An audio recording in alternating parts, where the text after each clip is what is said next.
Hello? Hello, everybody. Happy Friday. Welcome to the weekend. Brilliant!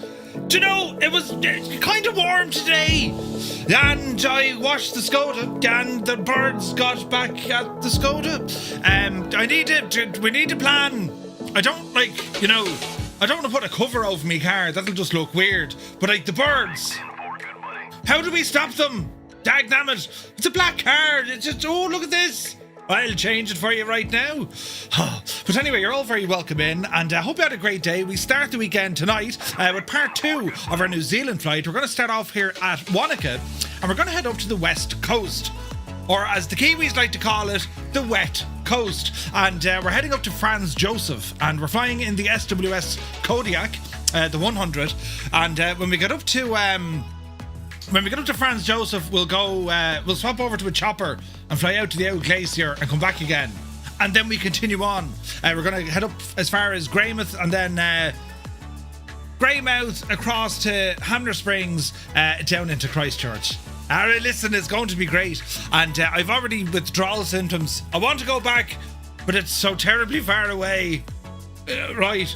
But anyway, I was very busy today.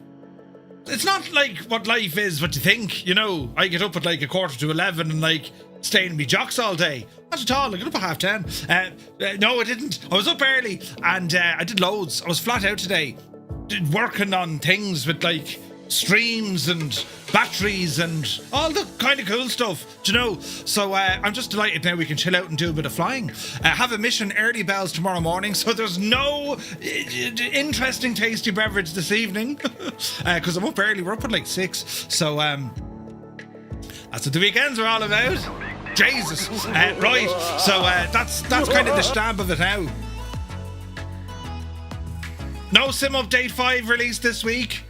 For a lot of people, that's probably good news, considering we have Cross the Pond tomorrow, where a whole load of people go flying on VATSIM. So, I'll be looking forward to seeing some of that action. The cat is around somewhere. She's taking us all hostage. Send reinforcements. But, yes, we'll... Jesus, who did that? We'll see how we get on, right? That's, terrible. Isn't it, though? You know, right? Doesn't even have the same glasses, oh Jesus. But anyway, we shall ramble into the chat here. Say good evening, and you're all very welcome in, lads. Kirog is here. Good evening. Super Typhon is in the house. Fierce Wolf, looking fierce. And Wolfie, good to see you, buddy. Vacuum is in the house. Ferocum Gamer is here. Mac Vision, good evening. APU Inspector, haha. The weekend, it is here, man. Mac Vision, indeed. Evening all. Sir Camsalot. I read the thing to it. It can happen to anyone. Sir Camsalot. AJH man, hope you're well. Captain Donut is here. Eamon 1973, good evening. Kozaki Flyers in the house. Unifly is better than Join FS. I haven't tested it enough yet, Kozaki. But we could look at it, sure. The Boise, good evening. Wolfard is here. Welcome aboard. Viper Strike is in the house. Ready to arrive into Southampton tomorrow. Which is the Janie. I hope the weather's staying well. Mutley is here, good evening. Mrs. TPHI, upside down person. Thing. It's an ailment. She can't be the right way around at all. But she's here. Welcome in, Mrs. Now, Viper, thank you very much indeed for 120 in a row. Are we using WingLink this evening? Oh, yes, I need to... Oh, we will. I have a new code to set up. Kanzu was like, here's the thing with the yoke. So, yes, remind me in 11 seconds and we'll get straight into that. Do you know what I mean? Now, let me see. Yes. We're on live time and live weather here in New Zealand. It looks absolutely gorgeous this morning. Flyer10, hope you're well. Febro is in the house. Spitfire RAF 100 is in the chat. Happy Friday, buddy. Shuffle Shoes shuffles in. AJH, hope you're well. Lindy Bobbins is here. She says, I'm sat here roasting. Get the aircon out. Jesus. I was looking at the aircon today. Do you know, because it was 18 degrees here today in Tipperary, and it was gorgeous now, absolutely beautiful. But it got me thinking, oh Jesus, this place gets very hot in the summer, So I'll have to. Do you know what's sad about that one? That's not terribly long ago, and look at there's a lot more going on as opposed to what's happening now. That's very upsetting. Right. Jesus, but yeah, hot weather, air conditioning. Oh yeah, we're also going to, we're doing our Bremen flight on Sunday. Ah yes, I went for the A400 again, only because, well, I haven't flown it in ages, right? And it is a very capable aircraft, and I didn't want to go with a jet, right? So we're going with the A400. And again, only because like they tend to operate out. I saw pictures of them when we're in Christchurch. They head on out to Antarctica and all this for the research. You see, they're a friggin' huge plane. So that's what we're taking on Sunday. But you're more than welcome to take any aircraft you want to fly. You know, it's an open invitation. Sunjammer, good evening. Krabby One is in the house. Larry's here. Friday evening, let's drink. Indeed, great poem. Great poem. Uniform Goose, good day, Goose. Hope you're keeping well. The Impossible Face, actually not scrambling to get me sim up for a change. Yes. Wolf, thank you very much indeed for 15 in a row. Apache is in the house. Good evening. 150 streams, buddy. Thank you very, very much indeed. Mac Manser's here. Gibbo Ireland is in the chat. Good to see you, Gibbo. Happy Friday, man. Straff21 is here. Hola. 98 Vulcan, he says, good evening, Murph and Fireflies. On Anzac Day here in Australia and New Zealand, multitasking big time this morning, watching the dawn services. My grandson is going to be on the flag party at the Australian War Memorial and Remembrance Service in Canberra this morning. Very proud today. Awesome news, and we'll have a great day.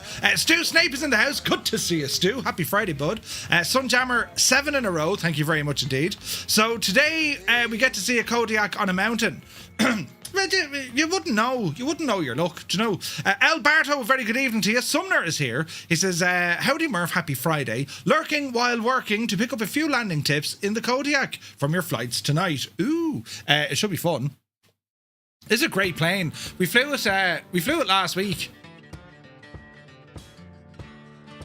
We flew it last week. Gibbo, will you shag off, will you? We flew it last week. And yeah, it's a super update. Do you know? Muse fan, how he is his man jokes is.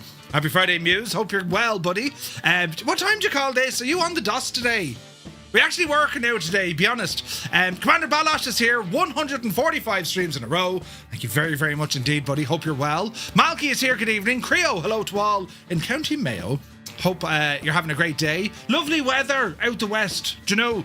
Daddy Plump is here, good evening. Alson is in the house. Two Dogs, you're very welcome aboard. Abby Normal is here. Alberto, thank you very much for 9 months. Cheers, buddy. And then Casey Wingboy, 30 months. Thank you very much indeed. Haven't seen you in a while. Hope you're well.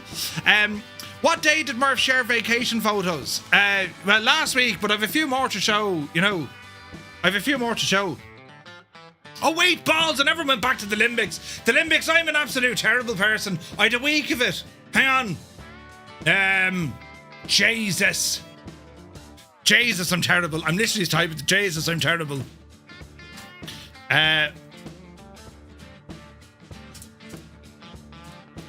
Stand by.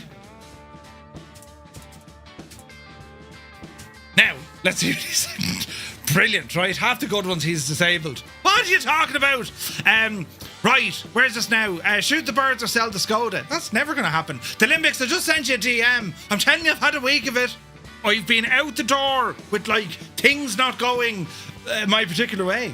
But the good news is, it's Friday. Things have kind of fallen back into alignment with how the world should be. And, well, we're back doing our things of stuff.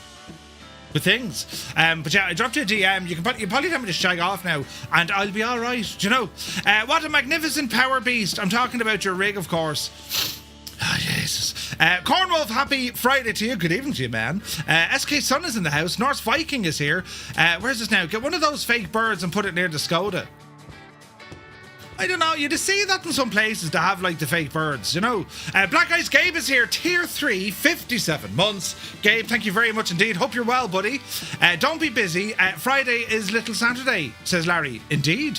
Where's the cat? She's hiding.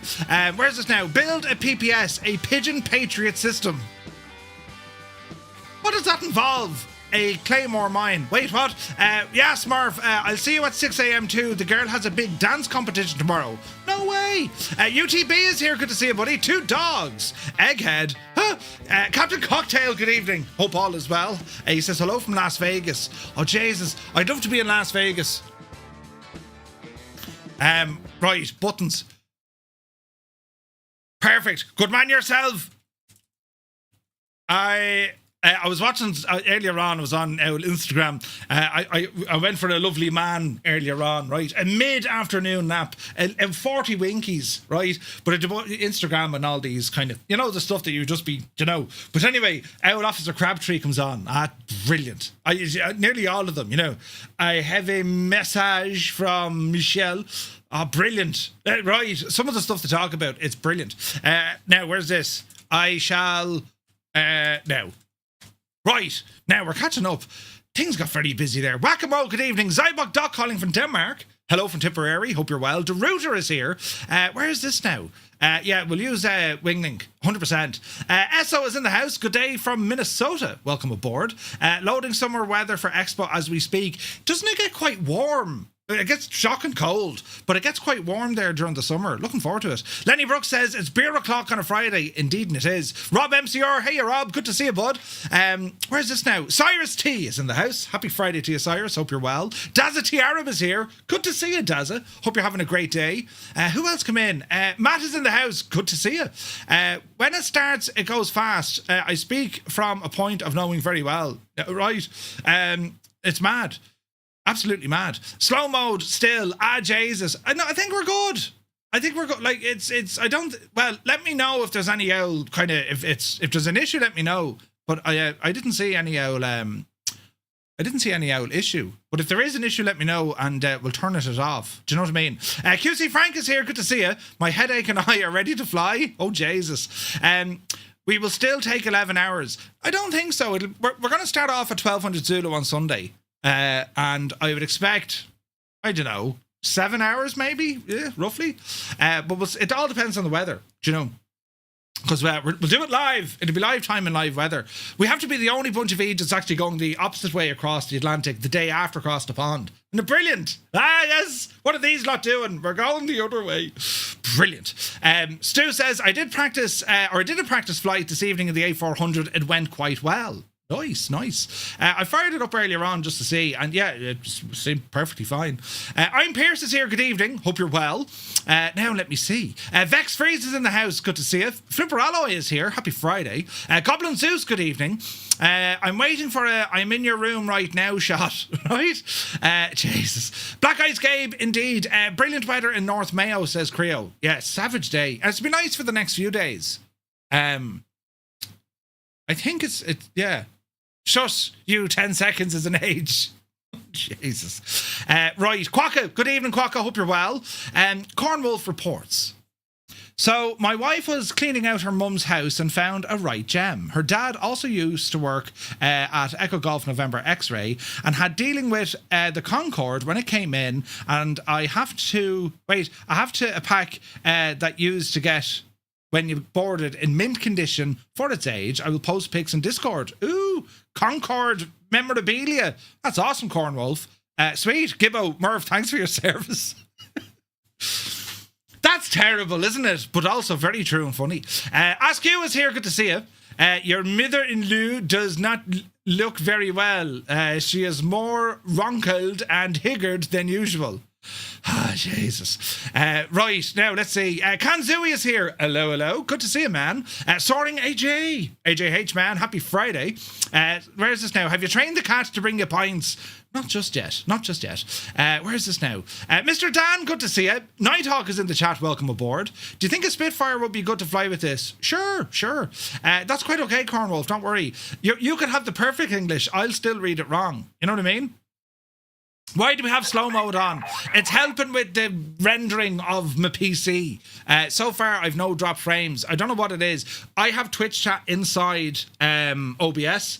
So with it on, it slows it. Or when it's on normal, it's like, wait, so when we slow it down just a tad, it helps with the rendering. So we'll keep it there for the moment. But if it becomes, an issue, we'll turn it off. Hermit Something, good afternoon to Boston. Hope you're well. And well, thank you very much indeed for 22 months. Cheers, buddy. Winglink Group. Yes, we'll be setting that up now in a moment. Now, I've buttons over here, look.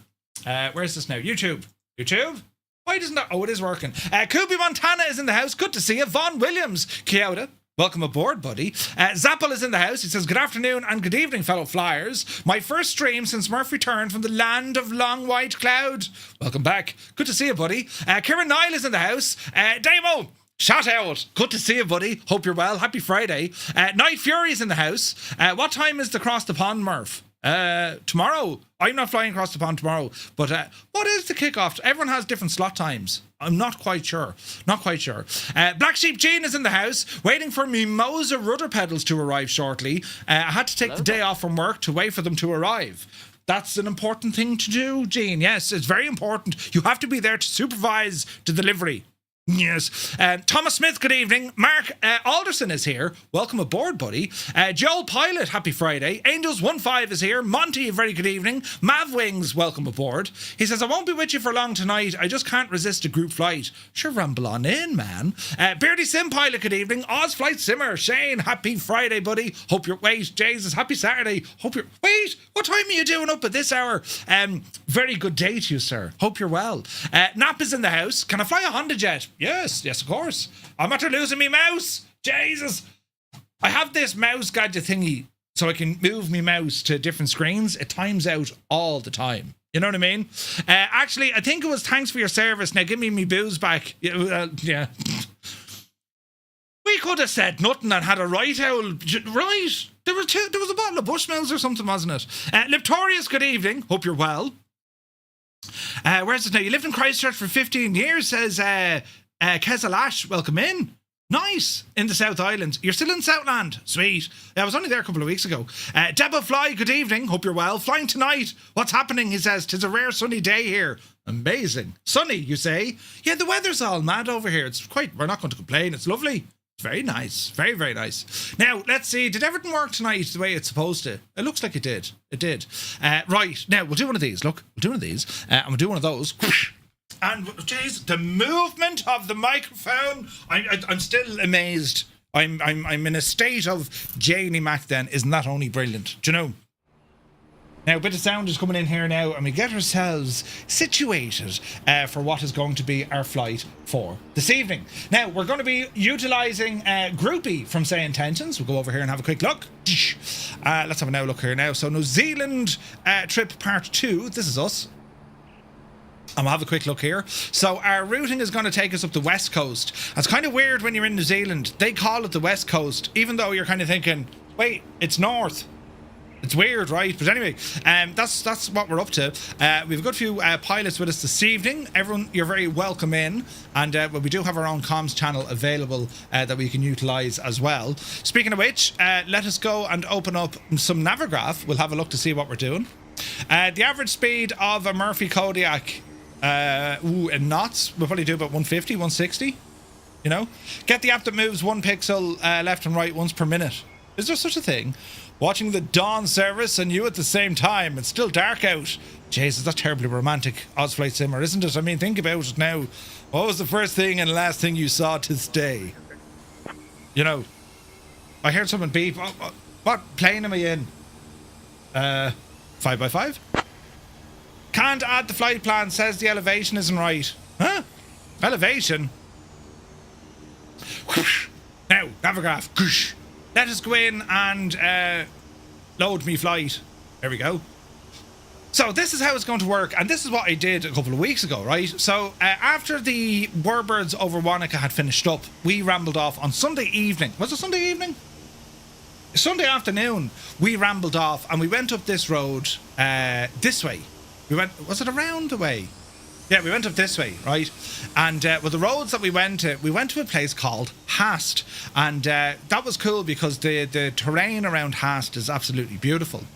Then from Hast, we drove up this coast road. And I highly recommend it, lads. It is absolutely amazing. Then we went into the mountains as it was becoming nightfall. And it was absolutely incredible.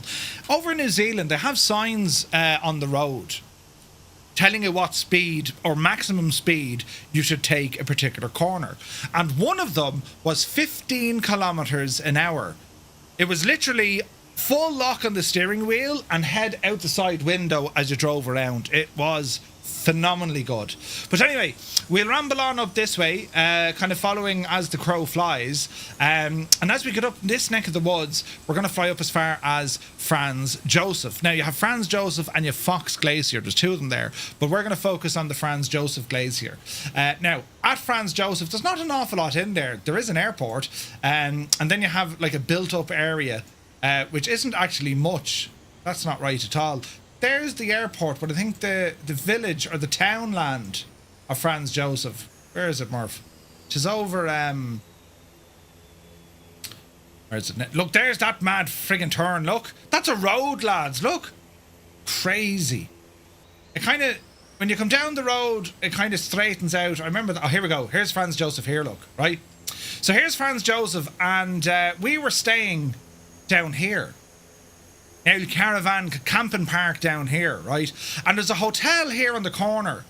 It was a red brick one. Sorry, I lie. We were staying here. Top 10, I think they're called. We were staying just here. And you see this red building here, the red roofed building? It didn't get washed away, but it was destroyed by a flood. They had savage weather and the whole thing was underwater. So that's all, like, I won't say it's ruined, but it's all in disrepair. It's all shut down, right? But anyway, what do you think of the Act 3? Did you get close to it? I did, Kozaki, yeah. It was gorgeous. Really, really big machine. So up this neck of the woods in Franz Josef, there's a couple of pubs and restaurants we went to. And this is where the choppers come in. You see, so we rambled across, the chopper picked us up, and then we went over and yonder, and then up into the mountains, out over the glacier, and sure, listen, didn't we have all the fun? So we're going to do that tonight in a chopper, all right, and see what happens. But the bridge there was washed out as well, and to get the kids to school, the local heli companies flew the kids across. No friggin' way. That's insane. Now, the Limbics, who is a man of the island, we're going to have a chat with him soon on Discord just to have the chat, because where we're going here, I have, what's it called? Macarora, just as a waypoint. We're not landing there, we're just flying over it. But we'll have a chat with the Limbics because, man, we had a couple of pints in Wanaka, and we're just, like, he was just chatting to me about aviation and what it's like in New Zealand, and how in Ireland aviation is very much kind of, you know, it's used for either like the corporate end exec or it's used for the emergency services. That's about it, right? You have a couple of flying clubs, nothing major, right? But in New Zealand, it's very much utility, especially when it comes to helicopters. This is fascinating. And then he told me a story about deer hunting or deer catching. Which is a very good one, so we'll get him to tell us that story. Night Fairy says, Murph, how do you choose your flights? How do you choose your flights? Oh, how do I choose my flights? I just plan them. This is easy. We're just following a holiday. But I have a video on YouTube if you want to check it out, Night Fury. Just how I've planned my flights. It's actually called How I Plan My Flights. Flying Trits is here. Good evening. Hope you're well. So from there, it's going to be up to Franz Josef. Before we get there, oh yeah, there's Haast. Franz Josef. After Franz Josef, we're going to head up the road. Ross, I bought a kilo of jelly beans.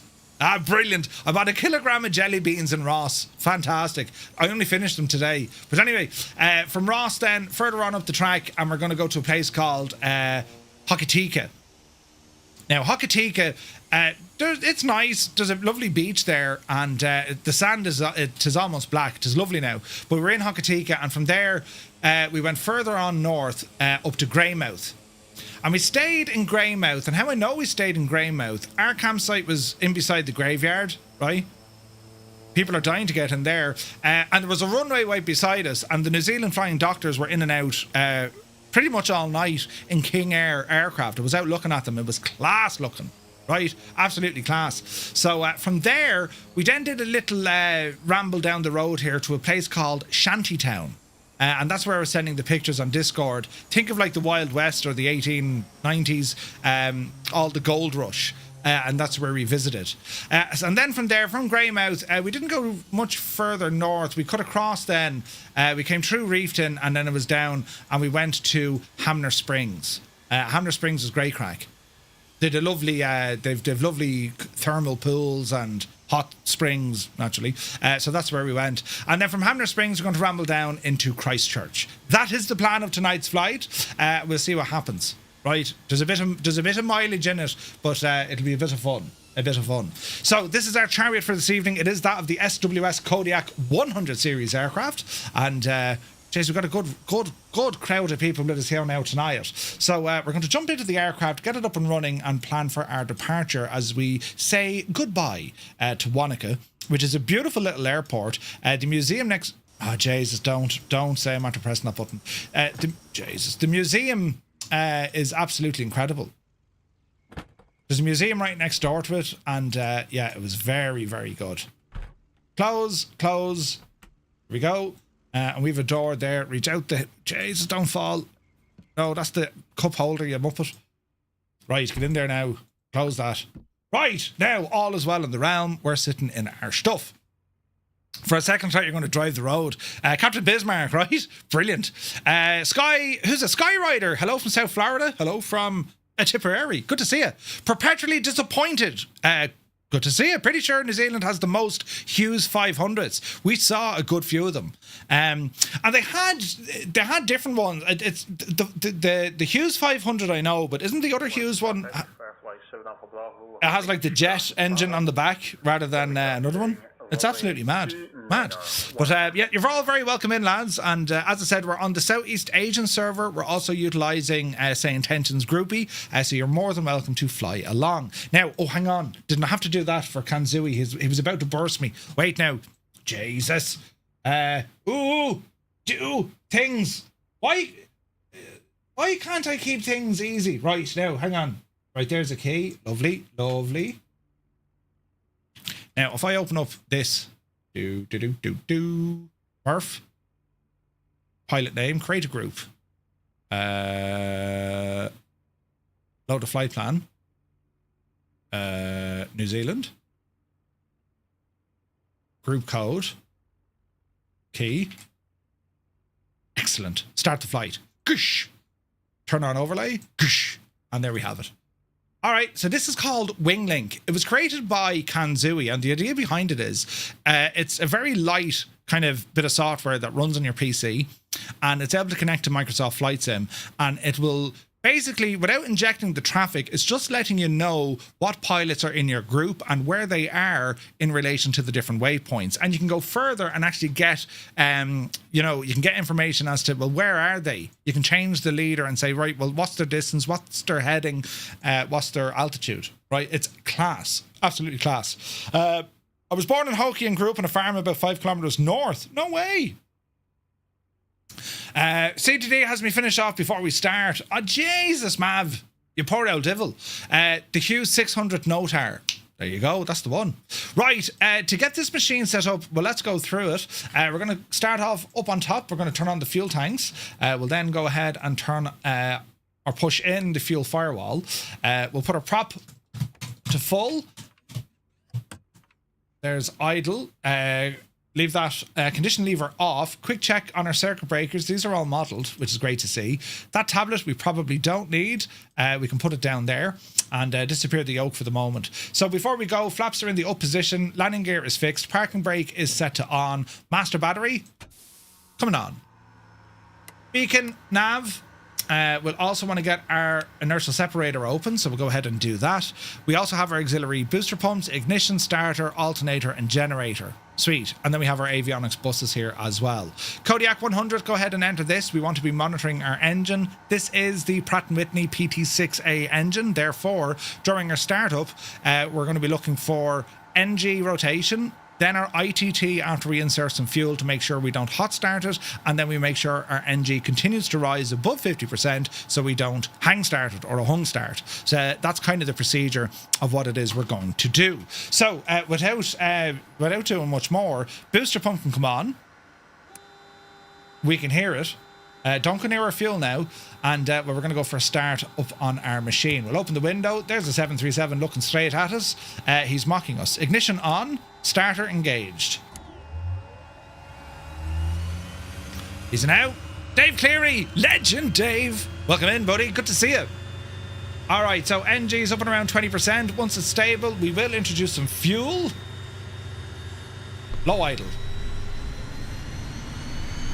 What's that ITT?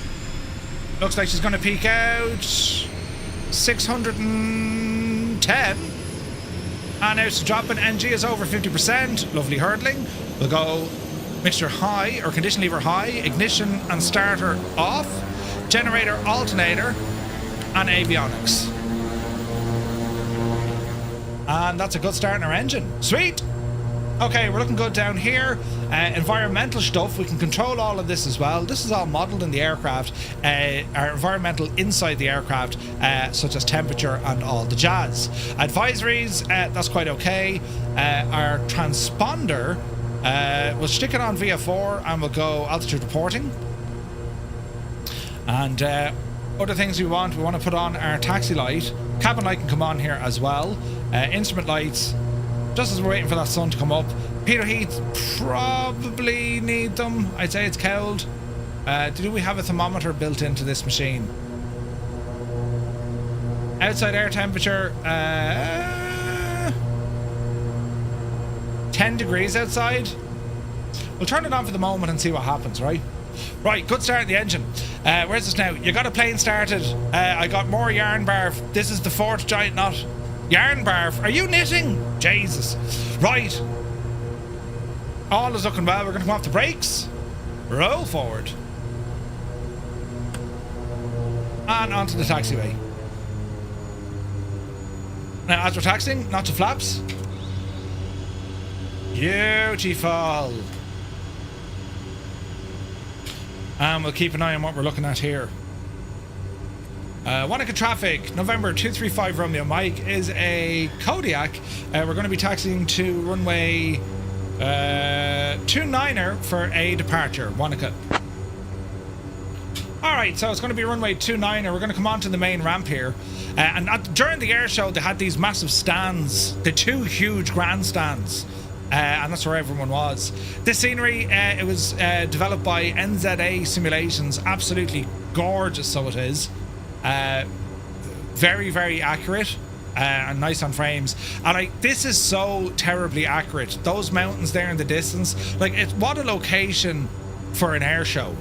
Absolutely gorgeous. It was just incredible. And when you have that sort of a backdrop. Approaching runway 11. Right. Strobes, landing lights, the whole shebang, and we'll back taxi here now. They also utilised a grass runway here as well. It runs parallel on the other side, and it was interesting, right? The Spitfires were using the grass runway, but the Mustang was using the main runway, the asphalt runway. Do you know? Yeah, I was over at Warbirds a couple of weeks ago, perpetually disappointed. Yes. Hey, Zard is here. Good to see you, Zard. Welcome in, bud. Batchelli, hope you're well. And we're just doing a bit of an old backtrack here. Model matching's going to be funny now, but let's get ourselves up and at it and moving, and we'll see how we go from there, right? We're going to be flying out over Lake Wanaka and then pick up our route from there. So, yeah, this is going to be a pretty flight. Kevin was supposed to be at Warbirds. Unfortunately, flights going via Doha. Oh, no way. That was a huge issue for a lot of people. The price to get to Warbirds was just prohibitive. The price of fuel, you know what I mean? Hey, there's Whack-A-Mo beside us. And a chopper. Get to the chopper. Oh, Jesus. Right, we'll stop here. Quick check on everything. So, engine all looking good. We will go ahead and configure our autopilot. We'll go heading mode for the moment. We will set on altitude. Runway 29 remaining. 3,800 feet. Should be plenty of room. And let me see here now. So that's all okay. That's all okay. Autopilot controls. We shall say flight director's coming on. We're going to arm heading mode. We're going to arm VS mode, and we're going to program this guy for about 1,500 feet a minute, so we don't need to worry after takeoff. All right. Did Wanaka have an air truck? It did. It did. Initial altitude about 4,000. Stu, we'll see how we go. All right. So with all that said, we're walking, talking, and squawking. Power coming in. Watch the torque in this machine. Is it now? There's our takeoff power set. Off the brakes. Rudder is already auto trimmed. Airspeed alive. We're moving. There's 60. Here's 80. Oopsie daisy. 9 remaining. Easy does it. 3,000 feet. Alright. Beautiful. Alright, easy now. Okay, so we had our autopilot pretty much ready to rock. We can go ahead and engage it now. Flaps in, yaw dampener on. Wanaka traffic, November 235 Romeo Mike. Clear the runway, departing to the west. Wanaka. Alright, nice easy climb out. We're going about 113 knots. We can stick this into IAS mode.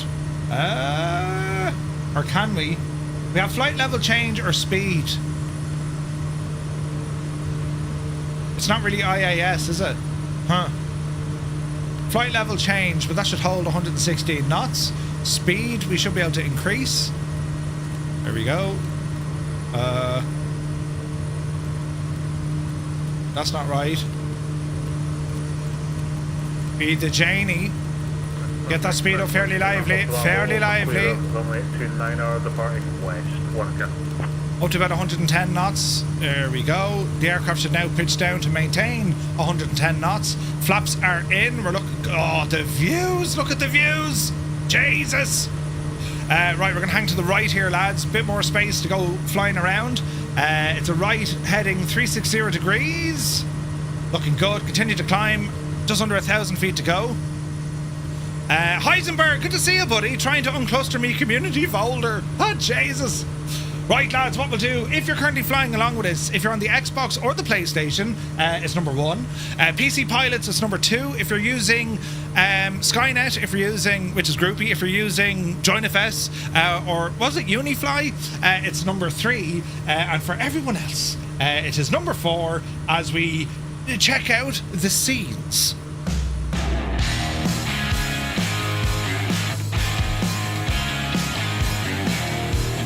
Hello, Fireflies. Welcome to the Flying Circus. We live stream Monday to Friday, 1900 Zulu time, right here.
All right. We have 23 on PC, 5 on Groupie, 2 on console.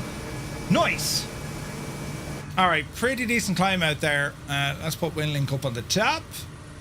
All right, we're looking good. Holding here at 4,000 feet. Jesus, there's lots going on. We're going to go ahead and close off our inertial separator. Watch the torque jump a little bit. Easy. Easy. All right, that's pretty good. All right, so we're going to circle around. We're going to fly out over Lake Wanaka. That's where we were. That's where we were last week or 3 weeks ago. 3 weeks ago? I think it was 3 weeks ago. And it was absolutely gorgeous, just stunning, right? So this is Lake Wanaka here ahead of us. So we're going to head this direction first, and we'll head up the lake as we ramble up to our next waypoint, right? And as I said, like, just to give you an idea of the locale, it was absolutely gorgeous. And they do these air displays over the lake in the evening time after the air show is on. Absolutely incredible. So to give you an idea, right, I think it was this one. Maybe it was this one. Yeah, it was this one. So you had these lads doing their stuff overhead as we were we're just sitting there by the beach, and just incredible. Like, when you consider the backdrop, the skyline, those aircraft flying over you, it was just a wonderful part of the world to be in. I mean, look at this. Look. This state of that, right? And that was I recorded these on the Friday, I think. And just incredible. Now, I have to say, absolutely gorgeous.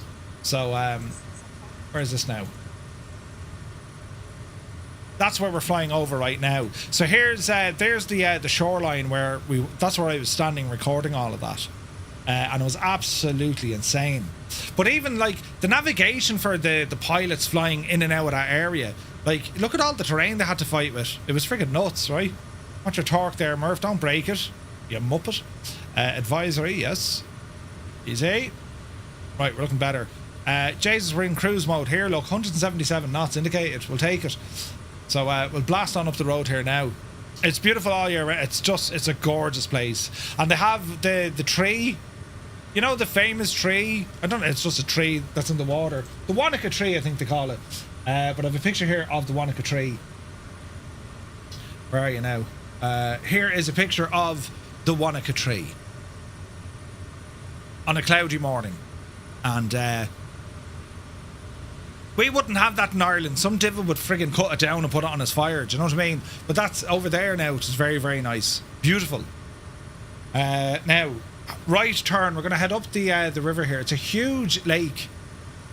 So we're going to head up this neck of the woods now. Oh man, this is pretty. It was like our flight last week. I mean, the scenery here is just stunning. You know, that damn tree. Now, we have the field on Craggy Island. Wasn't it the Holy Stone on Craggy Island? Wasn't that the one? Yeah, I think that was the one. I think.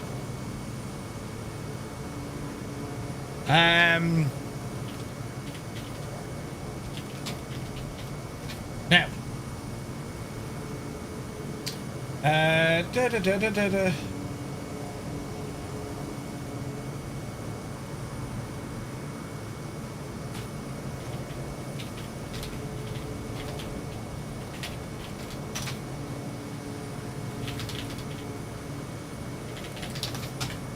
It's at the stage I can nearly use a friggin' personal assistant, you know what I mean? Where am I going? I'm going wrong. Right turn, Murph. Jesus. We need to go up this way. Don't follow me. We have that too, yeah. Peter Thiel owns a block of land just in front of you. Peter Thiel? Who's Peter Thiel? Now, let's have an old gawk over here. Keep returning. So the roadway just goes on the far side of this lake. So as you're driving along, you're looking down into the lake.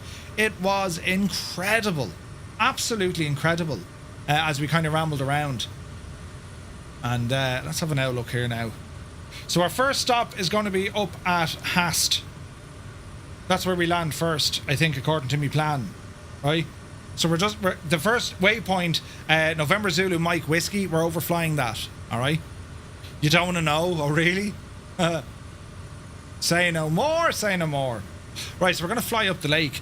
Now what we might do, we'll jump over and have an old chat with the Limbics. If he's there. Because some of the stuff he was telling me, it's just fascinating. And we had the Limbics on the Murph line before. And just the insight. He still does work for Doc. Hang on, we get him on the blower here now.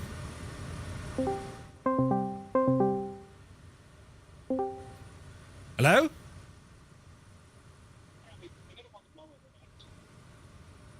How's it going? Not bad, yourself. Oh, not bad. Oh, come here. What time is it with you? It's like 7 in the morning, is it? 7:52. 7:52. Jesus. And What day is it now? It's Sunday with you. Oh no, it's Saturday morning. Oh, it's only Saturday morning with you.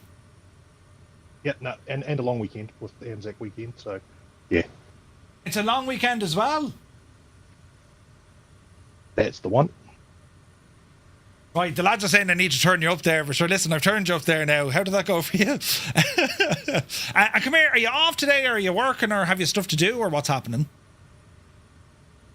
Free and clear. Free and clear, the best way to have it. Fantastic stuff. That's the one. Well, come here anyway. I was absolutely gobsmacked by the stuff you were telling me in relation to just what you work at and also what goes on in the place, especially when you start talking about the use of helicopters. I was fascinated by this as we put up a picture. There's the Limbics there in the middle and his lovely partner. And there's the head of a deer on the wall. I'm only noticing in that now, look. Take no notice of that Egypt there on your left. But I suppose just from Wanaka, right, from Warbirds over Wanaka, you were there. You were there the Sunday as well, weren't you? No, I was there Friday and Saturday. I wish I'd been there this Sunday. Sunday's weather was actually pretty decent. Saturday was a washout. I think Friday was a better day. Yeah, no, absolutely. I could feel my fingers on Friday, couldn't on Saturday. yeah, it was pretty cold. But come here to me anyway. That story you were telling me about catching deer. What's you may go back into that all over again, because I found that to be fascinating. So yeah, the whole deer capture industry was kind of invented by New Zealand, and it started sort of in the 20s before obviously helicopters, but by a bit of an industry to get this feral population of deer under control. Right. It's currently decimated. I was going to say decimating, but it's decimated the sort of forests for all our native stuff. And we've got a few different species of deer, but the idea was, let's get them under control by hunting and a few other things, and hey, let's try and make a few bob along the way. And that worked. And then as things progressed in the aviation space, helicopters became a thing, and all of a sudden, live capture became the idea of finding mobs of these deer, taking them out, farming them, turning them into something more useful than just a pest, and then finding an international market. And so, things like the meat, the fur, even the antler fuzz, the velvet, is used in China for all sorts of medical stuff. So yeah, quite fascinating. But the helicopters was what made this possible. So they started bringing in as early as the late 50s Hiller helicopters They'd go in and net these deer with net guns, land beside them, hook them up to the utility hook under a helicopter, and then lift them up. But they did so in endearing ways, let's call it, where they would hook up this huge weight of live animals, sometimes often exceeding the weight of the helicopter's designed lifting capacity. They would put the helicopter behind the weight or the deer on a long line, and then use the helicopter in forward momentum flight at low, in ground effect still, to build up lift on these helicopters before they took the weight, and then they'd pull the weight as they moved on past the weight of the deer, and then they'd get lift. It's a big no-no these days. You wouldn't do that, but that's how they started, and then they started exporting these deer, both to local farms and overseas. It's gas, right? Because it's basically you're lassoing a deer like a cowboy would lasso a cow, right? Except this is done in a helicopter in the 50s. There was no procedure. There was no procedure for this. This is just like, sure, we'll figure it out as we go. Oh, absolutely. And like Hughes came out after the 500 was well introduced in New Zealand, and as has been mentioned already, there's lots of them here. And this is part of the reason. The trainers came out, and the people designing the Hughes 500 came out and said, let's have a look at what these Kiwis are doing. And what they found was things that Hughes shouldn't be doing. And the trainers were absolutely gobsmacked at the situations that they were using. Like, we're talking flying a long line of live deer and bouncing the net, the full net, off the tops of trees to make sure that they were knowing where the forest was, because they were doing this 24/7, flying in conditions that they shouldn't have been flying, and flying with weights they shouldn't have been flying in, and like to the point of using the inertia of the weight underneath to help maneuver the helicopter in forestry areas. Like, just dodgy stuff. Absolute dodgy stuff. And the fact that Hughes came out there to go, hey, what are you guys actually doing here?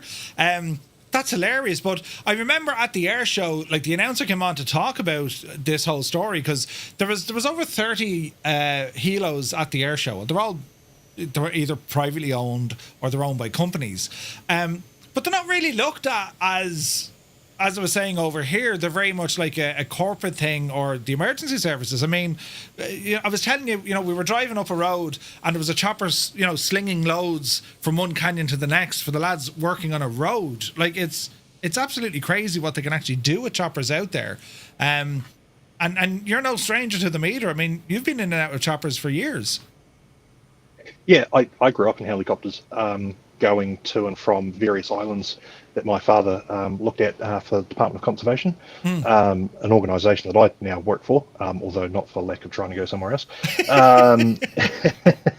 And yeah, so I was lifted into them. I can still remember the fear of being lifted towards the spinning blades of doom, and that's where I became a skid biter, in other words, and absolutely love helicopters.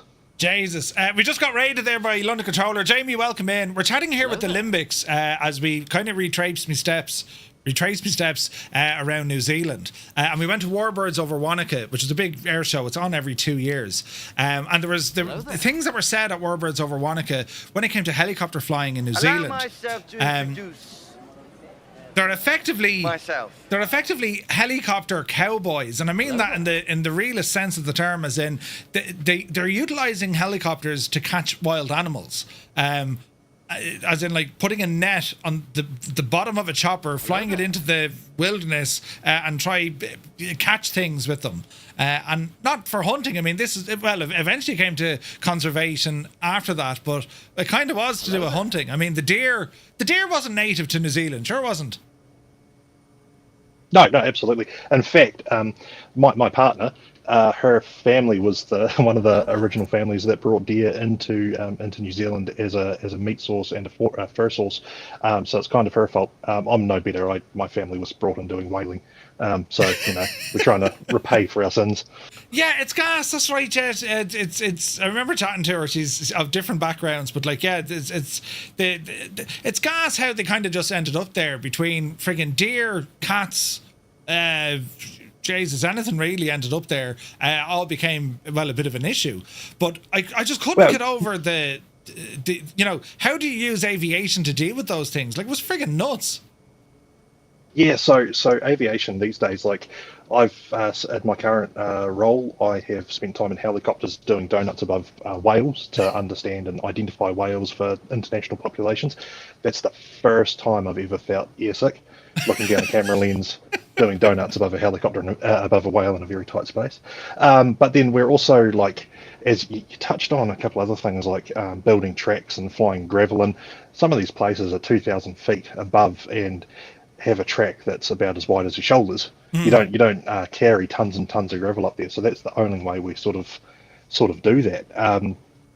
And then there's the flow on from the deer recovery, which was the lobster fishery, which we were talking about, or the crayfish fishery as we've got it here. And so the deer recovery kind of set up this idea of floating pontoons to be a safe place to recover these, and especially in Fiordland and a few other locations. That's absolutely nuts.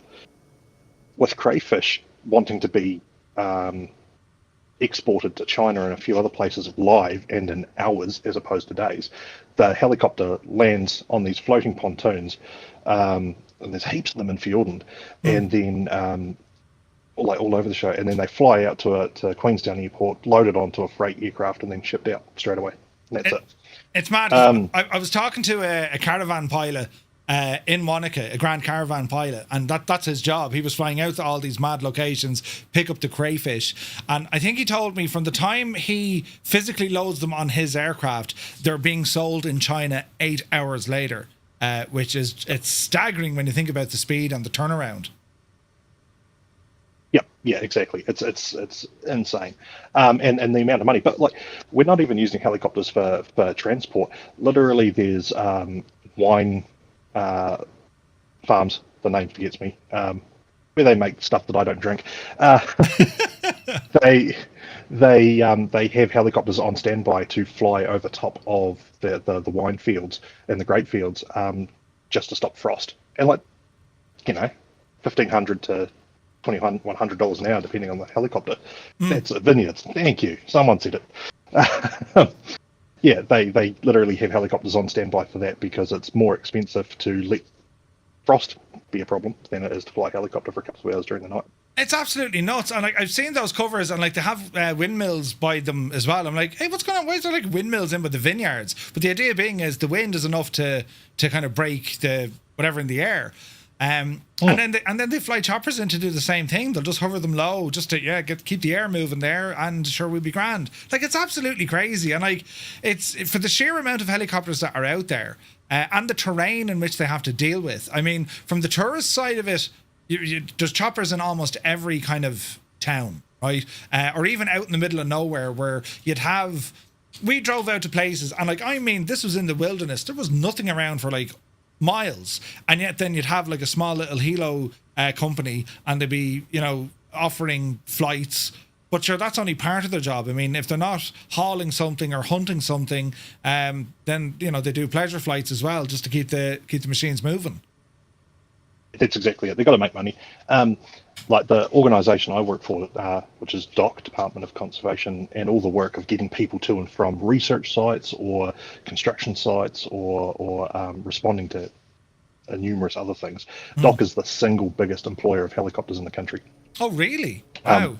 By a huge percentage. And we've got a lot of rules around them. Things, obviously, as passengers we can and can't do. There's been accidents. It's that sort of thing that we're managing, that health and safety. Health and safety doesn't it's everywhere. And but we couldn't do our job without them, basically. That's absolutely crazy. And like, again, right, they were used in they're used in search and rescue as well. And of course, they told me the story then of the Black Hawk pilot.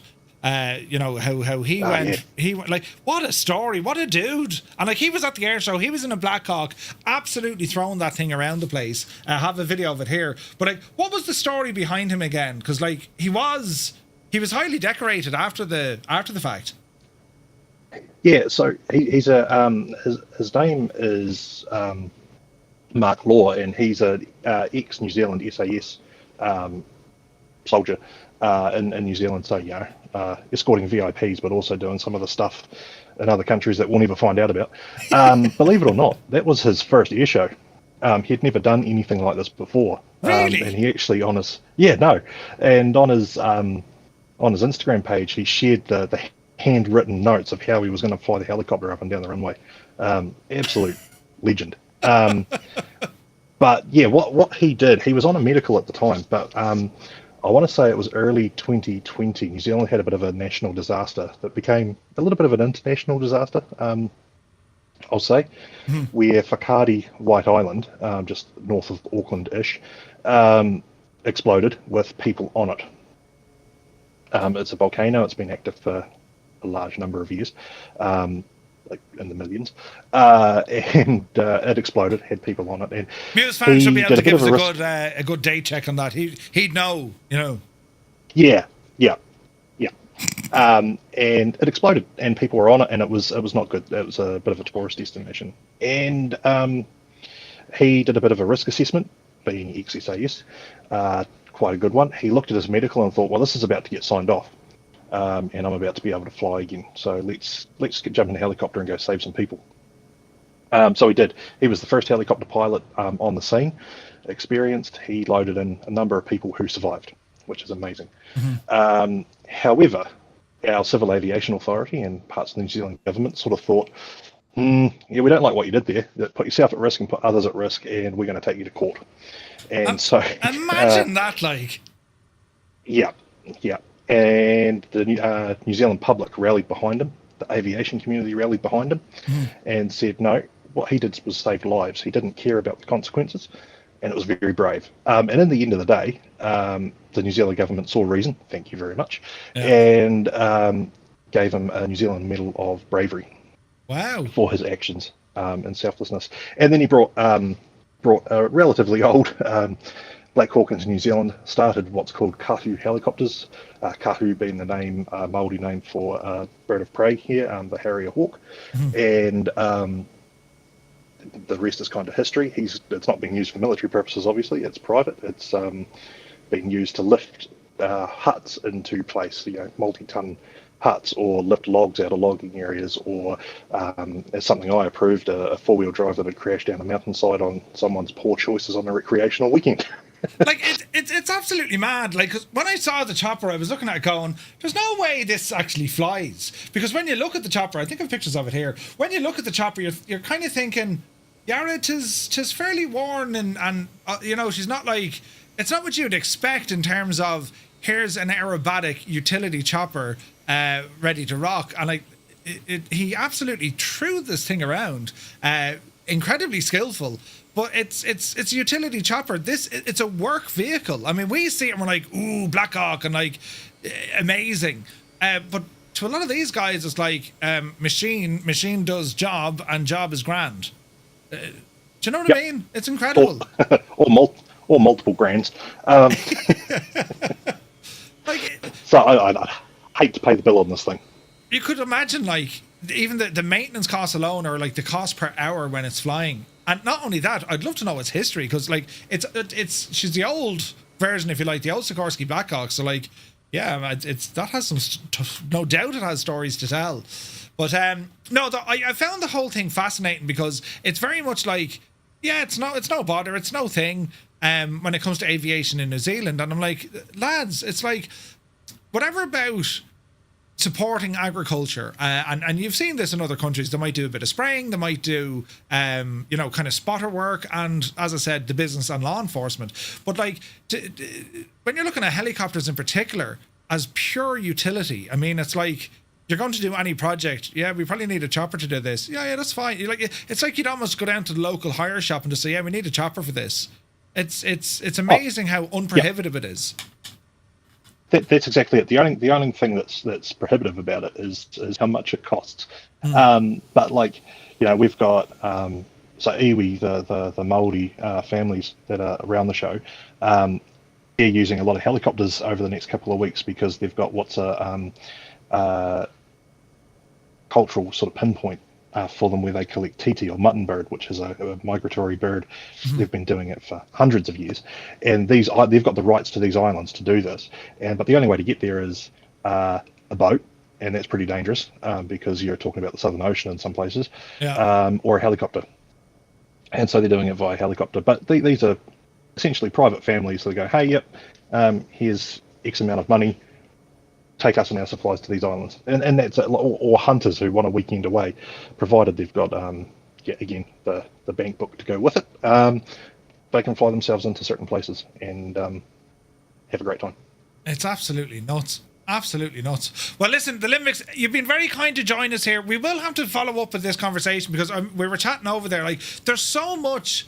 And that's without even going to the North Island. There's so much to learn about New Zealand, and how it's not just cool because there's aviation there, it's how deeply intertwined aviation is with everyday life. I mean, it's kind of the territory that Jorg used to talk about, trying to show aviation. It's more than just flying people on holidays, or the emergency services, or the corporate side. I mean, aviation, like, between, as you said, lifting huts out, hunting animals, conservation work, spotting, all that kind of control work. Then you get into the agri side of things. It's absolutely huge. And it's I don't know where else it's so active in the same kind of ratio. It's absolutely I don't know nuts. either. We have more helicopters per capita for any other country in the world. And like the entry to get into choppers, because again, I was talking to we went for the joyride up the glacier, and like it's the cost of entry isn't anyway easier. I mean, they all got to get their PPL and start from there, and it's a huge expense to get involved. But I can only imagine it's like, we talk about jobs, but like, that's a job. That'd be class. Well, yeah, and our pilots go on to work everywhere in the world. Yeah. So, like Nepal has got a lot of Kiwi helicopter pilots. Canada's got a lot of Kiwi pilots. Indonesia, Papua New Guinea, all these places with, I think the thing that's in common here is actually difficult and challenging terrain. It's where these guys broke their teeth, was difficult and challenging terrain, and the wind and the weather that goes with it. So they're kind of sought after, which makes it really hard to keep them. But luckily we've got this playground, and so people just keep wanting to fly helicopters. It's mad, and I think that was like, I've yet to visit Alaska or kind of Canada in the real world, and I've always, when I looked at New Zealand traveling around, it's what I would, it's what I'd picture a lot of Alaska or Canada would be, and like that, as you say, similar, because, well, they don't have maybe the infrastructure or the road networks to support trucks and stuff, so they got to rely on choppers. But no, dude, absolutely incredible stuff. And as I said, we'll have to have you on again, because I want to do more exploring New Zealand. Like, I mean, for the 2 and a bit weeks I was there, we saw a bit, but like, it's a bit, and it's only when you kind of realize there's so much more going on from the aviation side as well. And like, there was another thing we copped as well. I mean, you talk about barn finds, but there's a guy up in the North Island, I think, that would, and no one knew it, but that was literally a barn find. This guy had 2 or 3 vintage aircraft in a barn that were found in the late 90s. No one knew he even had them. Because there's some collection of aircraft still in New Zealand. When we saw, where else are you going to see a pair of Spitfires, a P-51, a friggin' a TBM Avenger, just going for a jolly, like? It's mad. Yeah, I can't remember his name, but like, that's where the first flying Mosquito came from post-war. Was they opened up an old dude's barn, and they found basically the remains of 2 Mosquitoes and a Mustang and a couple of other things that were just missing to time. And that was because the New Zealand government sold them off for like pounds, as opposed to lots and lots of money. And the barn find of Richard Pearce, arguably the first person to fly. And that's a whole debate in itself that I don't want to start getting into. But seemingly 9 months before the Wright brothers flew, a New Zealand dude flew in South Otago. And not to mention, I haven't even gone into all the dodgy stuff that I actually did that I probably shouldn't repeat. But yeah, when it comes to helicopters. So that's absolutely nuts. No, we'll definitely have to explore it a bit more. But listen, dude, for your early Saturday morning, thanks a million for joining me live. And yeah, I'm so crap at not getting back to you during the week. I just had a week of it. And yeah, don't worry though, you're not the only one. There's other people who'd be like, Murph, did you not come back to us? But yeah, listen, have an awesome weekend with Anzac Day. And yeah, thanks a million for joining us. No problem. Anytime. Thanks, Murph. Sweet. Take care, mate. All the best. All right, that was the Limbics. Absolute, just a top lad. Real sound. We had a couple of beers on the was it a Saturday night? We had a couple of beers on the Saturday night in Wanaka, and it was absolutely just, you'd be mesmerised listening to the stories and what goes on there, the culture, the history, and just the knowledge the man has. It's unbelievable. And he was telling me about Stewart Island, which is an island way off south. And it's like, that is pretty much, the land that time forgot, which is incredible. Absolutely incredible. Wait, are we going 1-6? Jesus, I've gone the wrong way. Don't panic, Murph. We'll just horse it in there, and no one needs to know any better. So this is Haast. It's going to be a quick stop here into Haast. Our first stop on our route here for this evening. And we won't announce to anyone. We'll just ramble in and say nothing. Muse fan didn't watch Lord of the Rings. Are you mad? Why would you do that, sir? Oh wait, hang on. Where's the wind? Oh, it's a tailwind. Man, Murphy. Yep, this is how you do it, you muppet. We'll do a quick stop here in Haast, and then on the road again. 500. All right, easy now. But yeah, it was absolutely incredible. Just like, it's like everything, lads, right? We're all in whatever location we are in the world, right? some of us have been to New Zealand, other people are in New Zealand, right? But others may never get the chance to visit there at all. And what makes what we do on our flights, on our group flights, when you get chatting to someone who's from the area, what an insight. Do you know, like, where else could you say, Jez, I was chatting to a couple of Kiwis there and they were telling us all about aviation in New Zealand. Like, where would you get it? Do you know? Absolutely incredible. Easy now. First hands were bigger than I expected. Come on, the Olympics! I know! Key Lafford is striked. Jesus. Hang on. Oh, Jesus. Gently now. Right, we're down, sort of, nearly. Into beta.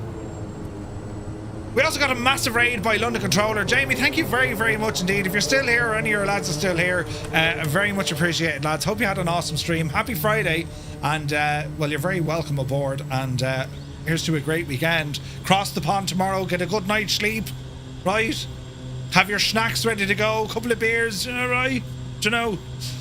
You're still here. Brilliant. So, yeah, it's. I had the opportunity to go to New Zealand a couple of weeks ago.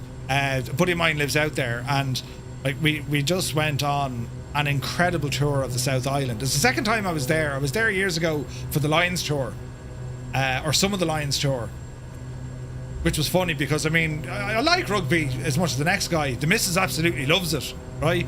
And I ended up getting the chance to go, which is funny. But anyway, so here we are at Haast. And from Haast, we're going to head up to Franz Josef, right? So, to give you an idea, where is this now?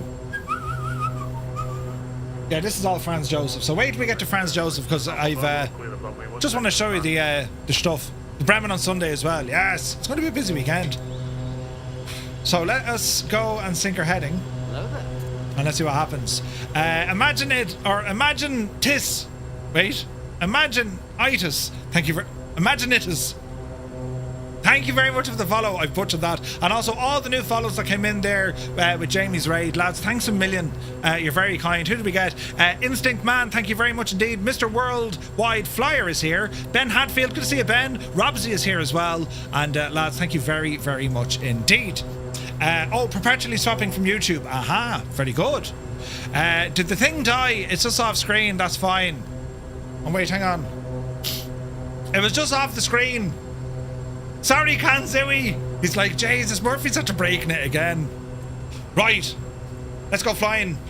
Notch of flaps. Power coming in. And we shall continue on. We're going to head up the coast now. This will be nice. Slight panic. Just reached my favourite part of the week. Filthy. Good to see you. Alright, speed very much alive. Upsie daisy. Oh, heck yeah. Man alive. You overcooked your Spitfire, man, yourself. Watch the trim. Easy now. Easy now. Someone's booting it. Who's booting it? Oh, there is someone booting it. Who's that? Adam. Adam's booting it. Alright, easy now. Ramble over here to the right. If you'd like to join us on this flight, lads, we're live on the Southeast Asian server. We're also using Say Intentions with Groupie, and we have all different voice comms going on with each other as well. You can also join the lads over on our Discord. Try and keep up, lads. Adam, it's good to see you, buddy. There'll be a few folks over in our chat on Discord if you'd like to join in. Easy now. So we're going to continue this right-hand turn. We did this drive. It was getting kind of evening time. Altitude for this one would probably be 3,000, I would say.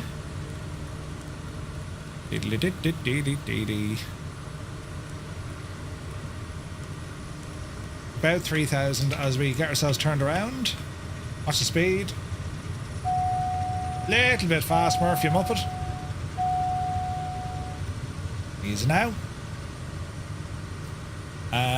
Are you back home yet? He is back, I'd say, yeah. Adam, when did you get back? Have you been minding the trees today, asking for a friend? Listen, it's grand. No trees were hurt in the production, you know. Oh, man alive, this is so accurate. Bloody hell. Right, we don't need to be that low now. You're up the hill. Let's go ahead and lock our heading in. Heading. We'll go flight level change. Speed 170. Speed 140 for this. And this is looking a bit better as we're climbing. The trees, there's a buzz cut. Alright. Let's have a now look. Okay, so we're going to climb up to 3,000 feet just as we ramble around. This is looking pretty, man. Look at that sunrise coming up. Isn't it absolutely gorgeous? So the west coast, they call it the wet coast, because it can rain like an absolute divil here, right? And we are in live time and live weather as well, which is making this absolutely gorgeous. But we're going to head up to Franz Josef. Now, the Franz Josef Glacier, I'm trying to think, didn't they say it was named after Franz Josef, the man with the beard, right? I think that could have been now just someone saying that to me over a pint. You know, I'm very gullible. But we went out for dinner, and this was put across the table from me. It was a little booklet, right? I was like, oh yeah. And I was told I was being treated to a heli flight the next morning. I was like, no way. So basically what they do a number of different flights. You can do Fox or Franz Josef Glacier, or you can do both of them, right? You can actually do both of them. And it's about a 40-minute trip, and they land you on the glacier. You can get out for a walk, and you're up in the snow. And that was absolutely incredible. And I have photos and videos and all this to show you when we get up there. It was absolutely insane. And well, what a treat. So our next stop is November Zulu Foxtrot Juliet on our screen here now. So we're coming up the coast here. And you kind of see where the road kind of meanders in and around. Not the man with the beard, even though Joseph is my name. It was indeed named after Emperor Franz Josef. Emperor Franz Josef, there you go. Tempo Lizard, good evening. So there's Fox Glacier on the way. And then we'll get up to Franz Josef. So there's two massive glaciers there, but just absolutely incredible. Absolutely incredible. There's Cyrus over there. Fishy Empress, Flying Teapot is with us. Looking good, lads. We're sitting tight here at 3,000 feet. Got a load over there. Greg Gore, Mrs. Just Febro, Mr. TPHI, the Limbix is with us. Jared is there. Captain Cocktail, Catface, Vacuum, Turd Ferguson, Willow How Much, Rods, Fierce Wolf, Angels 1-5, Corsair. There's Speedy Pro ahead of us. Nap is with us as well. Alson is over the way. Rome is there. UTB, Zard, Whack-A-Mo. Stu Snape is ahead of us, giving Stu the international greeting. Oh look, my camera picks it up now. I can't do it, Stu. They'd all see me giving you the finger. Jesus. Zurich Tower is here. Good evening and happy Friday to you, bud. Lovely to see you.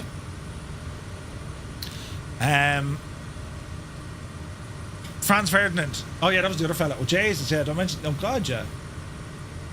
Where is this now?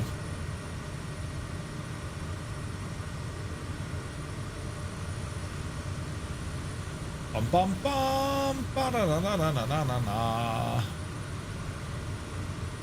Bit of tunage, lads. Why not? Damn good band. Bit of tunage. And it's just the views, lads. I mean, look at the hack. Isn't that something? Brandon, good to see you, buddy. Janet God, welcome in.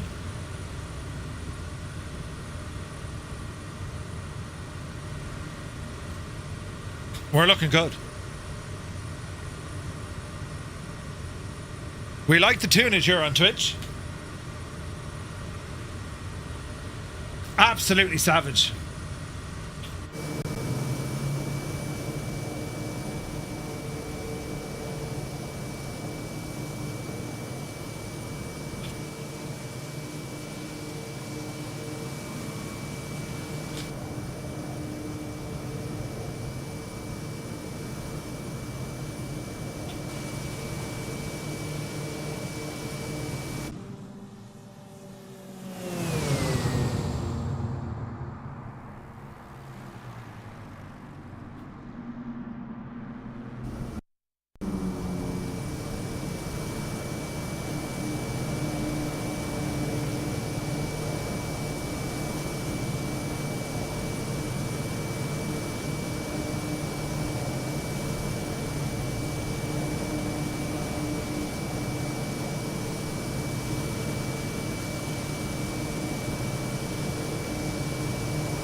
Absolutely gorgeous.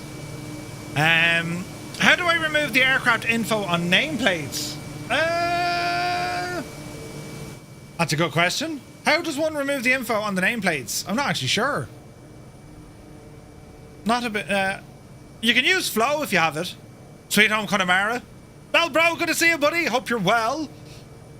Brandon says, flying Flight Sim 2024, enjoying rum and ginger beer on my night off from work. Nice. Skeleton Squad, welcome in, buddy. I'm trying to get my nameplates working, says Super Ty. Need a bit of Dave Dobbin. Ooh. Didn't even talk about the earthquake stuff here. This is the area where you can see the major fault line come to the surface. No way. The amount of earthquakes and stuff, it's frightening, isn't it? Subs aren't working? Huh?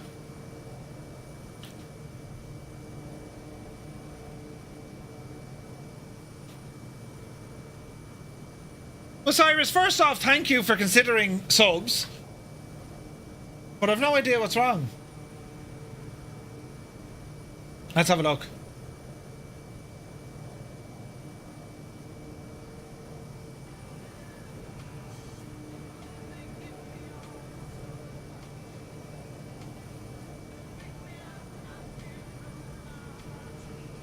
It was in the flow settings. Sweet. It was in the flow settings. Sweet. Hang tight, I've pressed buttons. Jesus. There's Murphy after giving 10 subs away to the community. Lads, if you just got a tier 1 sub from me, tell me to shag right off. Right? Cyrus, they are working. Jesus. Do you remember the time Murphy subbed himself? Fantastic crack. It's just hanging and not loading. It's probably a good thing. I didn't get one, but you can shag off anyway. Ah, Jesus. Already. Oh no, there's things happening. Van Muse. No refunds though, Muse. I know you were just testing it for science and all that, but like, no, right? There's no refunds. Brilliant. I like what you did there, Cyrus Murph. They're not working for me either. Shag off. Crap, it worked for me. It wasn't supposed to work. Sumner says your angle of attack was a little bit high. I do like the Kodiak. Yeah, I need to work on some of the landings here for sure. Absolutely. Tiny dancer. We'll take it. Oh Jesus! Look at the mountains though. Oh no, me! What have I done? Easy now. Tiny hands. Mr. TPHI appears to be stuck in the bush. Look! Sourdough man, good to see you. What happened there, Mr. TPHI? Get out of that bush.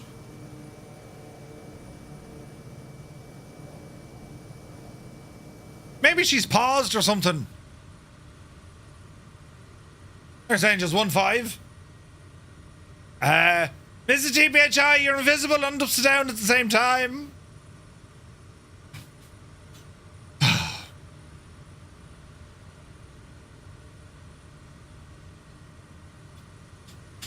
I don't know the playlist, but we'll go with it. We'll go with it. Love that view. It's pretty. Very, very pretty. So we're heading up to Franz Josef. We're going to land here. We're going to horse into a helicopter. And I want to take you on the route I went on. Tried to land a Vans 14A on grass, bounced half a dozen times, and LRM said I did a perfect job. That's all you need to do. Turn me cabin heat on. I figure 74 Celsius is a bit hot. Celsius, Zard. Flying Teapot, you're most welcome. Great song anyway. It is too. Super Ty, correct and right. This is so accurate on the views. Like, you gotta love this about the sim. I mean, virtual tourism. Patrick is here. Good to see you, buddy. Happy Friday. I mean, it looks so good. Look at the cut of it. Absolutely unreal, so it is. And also, Kanzui, the gadget's working well tonight. Neil Barnaby, welcome in. Virtual tourism. Yeah, it's awesome, isn't it? Open a window. Oh, for the heat. Alright, we're getting close. Now, you might be familiar with this mountain range over here to the right-hand side. That's where Mount Cook is. As Stu Snape flies by us. And some have done a great job in New Zealand. They really have. No pints tonight, Sumner. I'm up very early in the morning. We'll have a pint or two on Sunday. You know. I have a day ahead of me tomorrow. I've just stuff to be doing. Hold me closer, Tony Danza. Brilliant. Some savage weather in Ireland today. Like, it's down to 11 degrees now. Tomorrow they're giving it 8 to 17 degrees, but like, it's very pleasant. You know, we won't complain. And if we do, we're sure, you know. But what we're setting up today, we're perpendicular to Mount Cook. Yes. That's it there, I think, isn't it? Meant to be hotter than Spain this weekend. Oh, go away. Ooh. Now, Franz Joseph. This is going to be fun. Scorcher here today in the northeast of Scotland. We watched the Har roll off the coast at tea time. Ooh.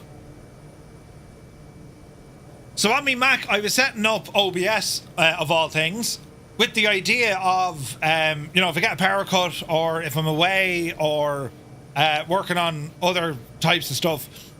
So I'll probably do a test stream from that soon. It can't be flight simming, but do you know what? Do you know what a good test might be? Trying flight sim through a browser. Do you know what, like cloud gaming? Sun is good and all, but if I fail my shagging driving test because of the curb, listen, it'll be grand. Just Roy is here. Thank you very much indeed. 25 months, Roy. Another month. 25 now. Happy Friday, buddy. Hope you're well. X-Plane is available on Mac, but like, I don't know how well it'll work. You know? I suppose I could fire up X-Plane on it. We'll see. Like, it's going to look and sound a little bit different, but at least as a worst case scenario, you can stream from it, you know?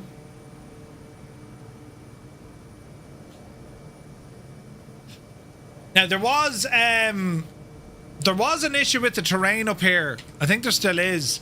Now, a massive shout out to one of our Discord members. Where is it now? So Wilhelman put a link up earlier on, and basically it's a terrain tune-up for New Zealand. So it looks a little bit dodge up here. We'll see how we get on though. You know, how's everything going with the tech? It's going better, Roy. Much better now, thank you. You just have to watch what add-ons you're on. Yeah. I failed long ago for not giving way. The instructor said that even though I do that here, but I have to fail you. No way. Wish I could sub with my Prime, but it doesn't give me an option, says Brandon. Ah, no worries, man. No worries. Lads, look at, when it comes to subs and that, I've said it from day one, right? They're not a requirement. Like, they're just not a requirement. They help, right? This is the full-time gig, but they are not, and they never will be a requirement. It's not pay to... Jesus, it's not pay to be part of our community. If you can, great. If you can't, no worries. Absolutely no worries. Captain Cocktail, you're very kind. Look, Jesus. So this is the kind of weirdness of the terrain I was talking about. It's not as deep as that. They're not like these massive gorges. Speaking of which, anyone ever watched the movie The Gorge? But they're not that big. So it'll be interesting to see what happens up the road here, you know.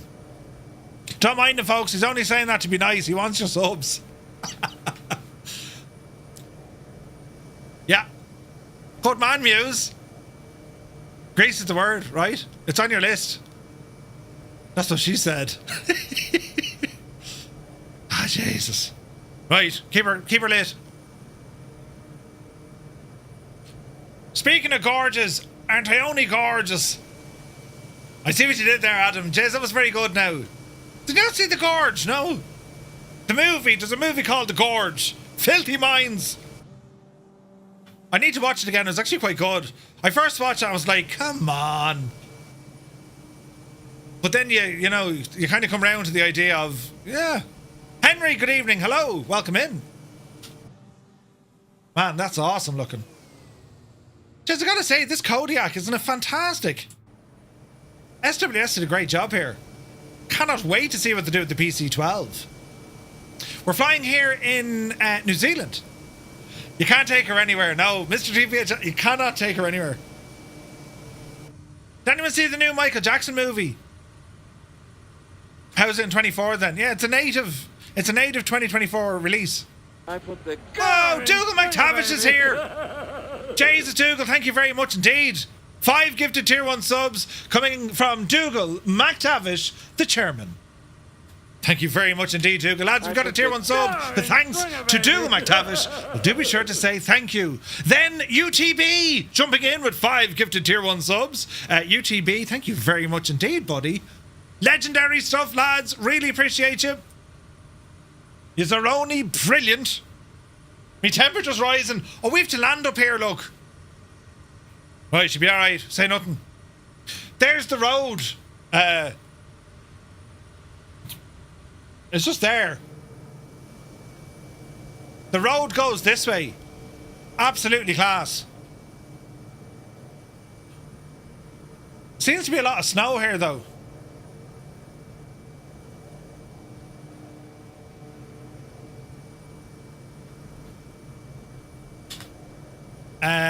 Legends. Muse, you're speaking the language no one understands. For some strange reason, I lost my sub with say intentions. Tried to resub, but now only payment option is Apple Pay. That doesn't seem right, Roy. Let me reach out to them for you. I take back all the bad things I said about you. Dougal. Well, most of it, he says. Thank you very much indeed, buddy. The rainforest on the west coast, too warm and wet for that matter of snow. I agree. That's incorrect. Right. And this is incorrect with the terrain, but you listen. The simulated horror. Right, hang on. We'll park in for a minute, because we're going to do a landing. Franz Joseph, traffic. November 235 Romeo Mike. Inbound, full stop. Franz Joseph. Now, there's no actual ATC up here in the real world either. It's all kind of Unicom. Right, yaw dampener off. Easy now. I need to find new bad things to say about the boss. Yeah, it's, the snow is incorrect here for sure. As is the, like, there isn't canyons here. So, like, it's just a terrain issue. Wished. Wished. Wished. Wished. Wished. Wished. Right, here we go. Here we go. There's a runway down here somewhere. Oh, Jesus. Right, easy now, Murph. It's a teeny tiny runway. That's where we're heading. Good job, the old Kodiak is a stall-capable aircraft. 500. 500. Easy now. Easy now. Easy now. There's a runway. We gotta watch that stall speed, because that's what kind of kicked us earlier. So our speed is looking kind of okay-ish now. Mind the trees. What is this file you speak of for better terrain? It's over in the Bremen Bar, the Limbics. Just go into the Bremen Bar. Go into the Bremen Bar and scroll up. Approaching runway 28. Caution. Caution. Yeah, all right. I put a post up there earlier on. Easy. Easy. Dreamy, sleepy, nighty, snoozy, Jesus, Muse! Easy. Right, 158 will take it. Intubated. The Bremen Bra is something quite different. Thanks, Muse. You ruined me landing. It was going to be perfect. Firefly 7 Alpha Bravo, turning base. Well, workshop final. Franz Joseph. Franz Joseph, November 235 Romeo Mike, clear the runway. Get out of the way, quick! Quiet. Getting better now. We are getting better now. Right, what we're going to do? Hold! Approaching runway 10. We're going to jump out for a minute. We're going to change to a chopper of heli 125. Now, do we go with the Asobo Studio or do we go with the go Count Sim? Cannot exit aircraft. Don't start. They actually have New Zealand liveries. Well, they do, look. Excellent. You'll do. Save. Now, where the airport is, we're going to move slightly away from there. We're going to move up closer to here. Now, this is all kind of broken and shagged, but don't worry about it. It's the Glacier County heliport. That's where we're going to take off from, right? So I'm just going to spawn in there in my helicopter. The Count Sim still flies a bit dodgy, like, oh, does it? We'll be all right. We'll be all right. Well, I say we'll be all right. Will we be all right? It's Fox Glacier, isn't it? There's no strip in France. There is, but there's also one in Fox. There's also one in Fox. But it could be a privately owned one. Do you know what I mean? All right, let's see what happens here. Southern Lake Helis. We'll take it. Right, now. Jesus. Do I have buttons? I do. Okay, does anyone know how to fly this? Engine start switch, ECU. Okay, hang on a second now. Let us have a look, friends. So we want the battery on. Fuel pump. Pedo. Open you a smidgen. And we want crank. And then we go for an engine start. And hopefully this works. Hopefully this works.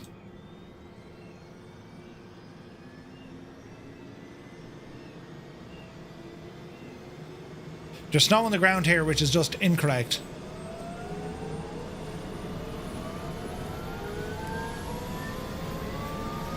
Easy.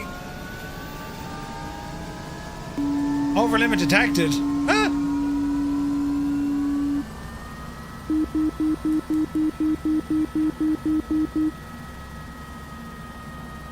Generator on. Alright, this guy is moving up and down like a devil.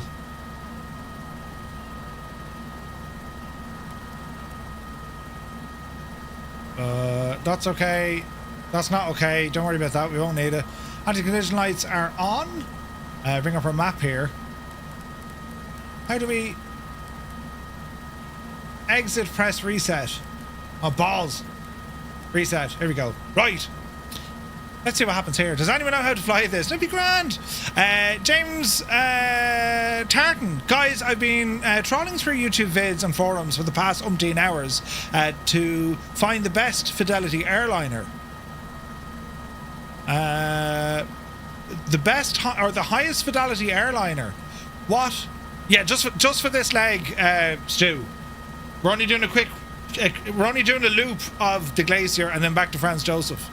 Modern airliner. Some of the best simulations you'll get are the Phoenix A320, the I&I Bill's A350, A340, Aerosoft's A340. Some really cool stuff. Right.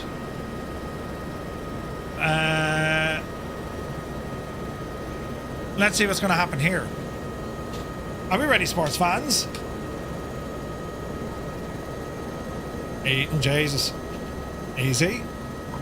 Easy. Okay, this is a little bit jumpy. We'll see how we get on, though.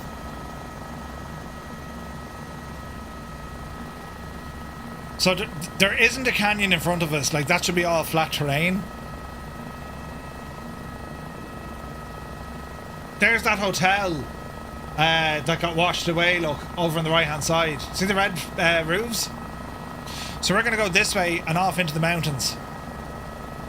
And let's see what happens here. Oopsie daisy.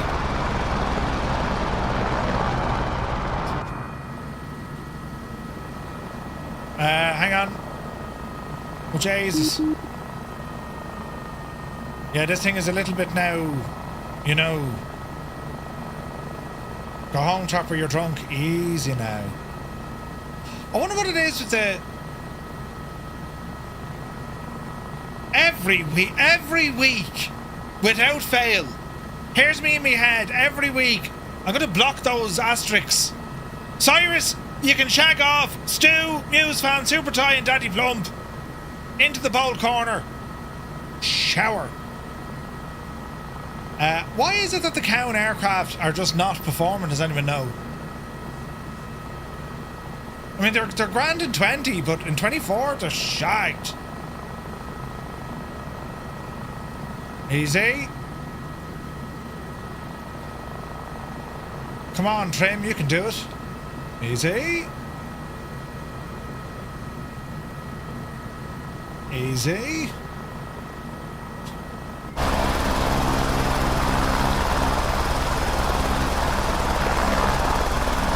It was this way, and then we hung a left.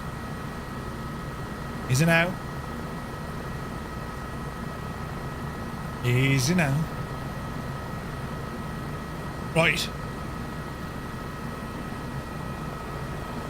What's going on with Asterix? I always thought Obelix and him were grand lads, right? Yeah, no, we'll turn left here now in a moment because there's an inway. Is that it here?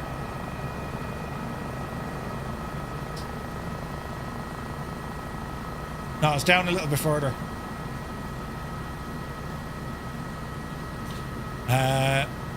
Yeah, the lads are in the voice channel. Ramble in for the old voice channel stuff. You know. Alright.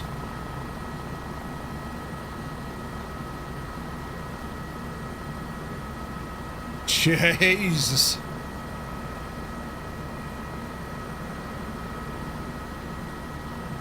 Oh wait, you're right, follow the river. Don't panic!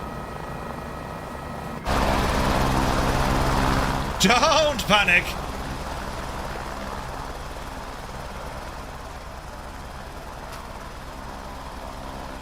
Right, we'll go this way.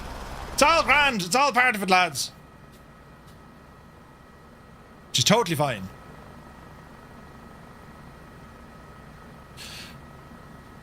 The trees are not covered in snow. Spider webs. Spiders. Alright, easy now.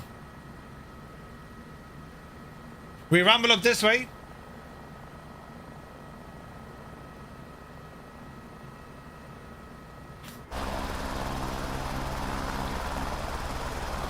Well, hello.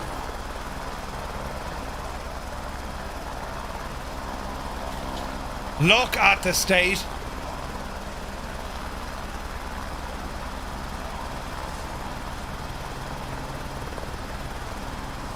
There goes Rex.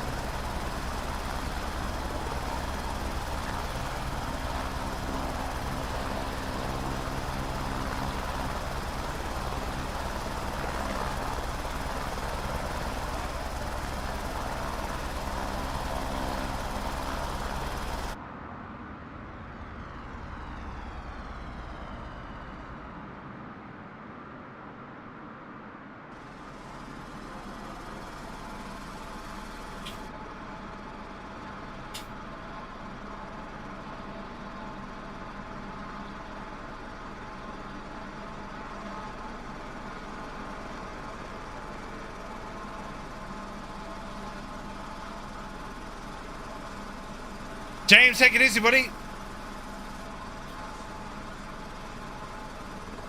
Man alive, look at this.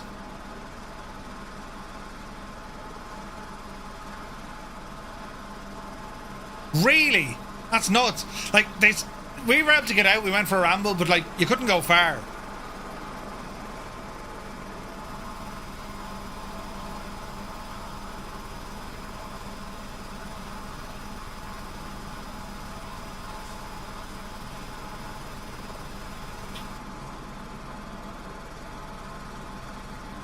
I remember seeing a little hut there.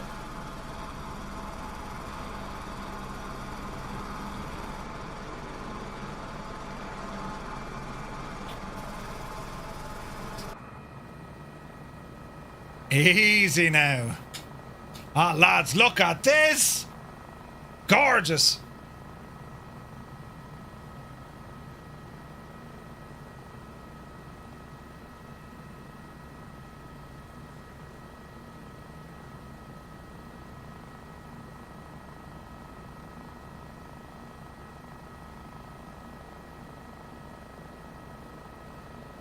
Savage. Man, this is bringing it all back. Absolutely incredible.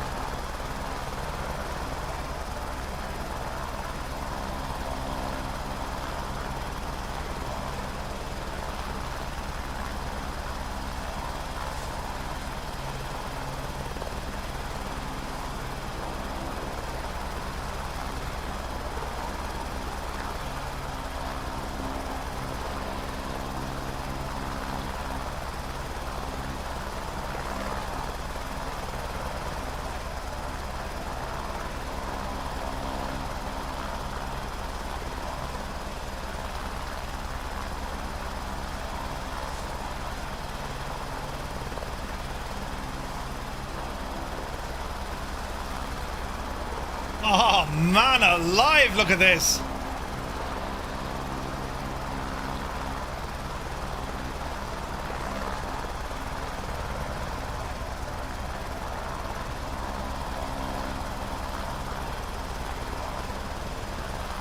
All right, we're going to set it down up here.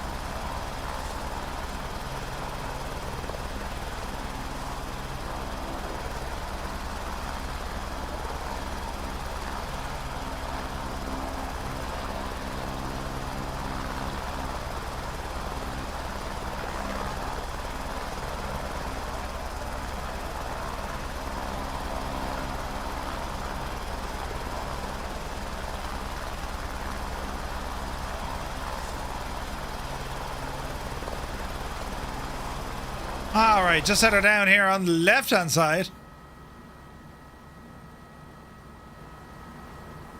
All right. Just set her down.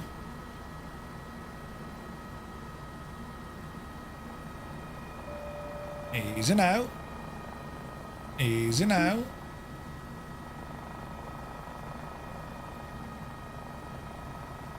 Easy. Alrighty. Alright, gently does it. Easy now.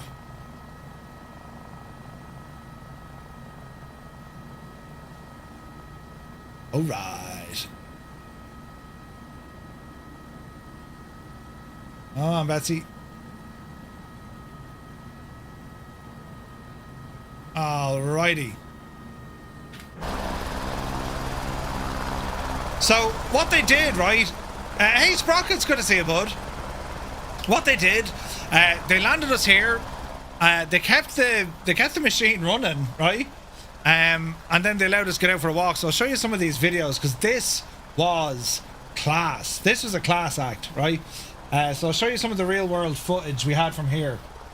So this is takeoff. We'll have sounds here. So here's our takeoff. So yeah, check this out. This is class looking.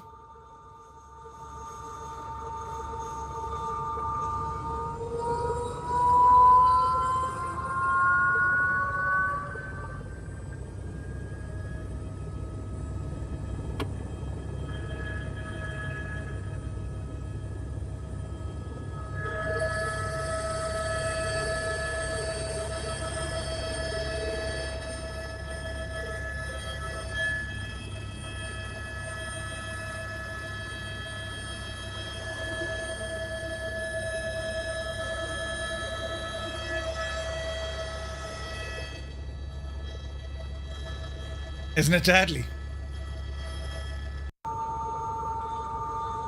Right, hang on, we've more. So this is heading up the sideway. And like, that's the terrain you're looking at.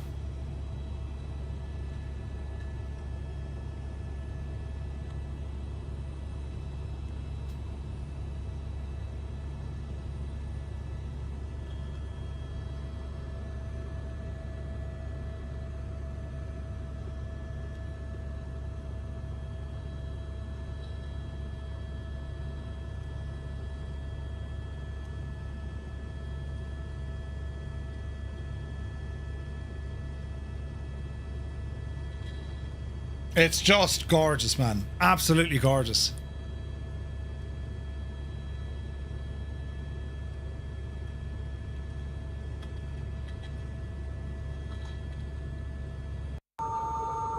Right, we go to this one next. This is coming up over the glacier, look.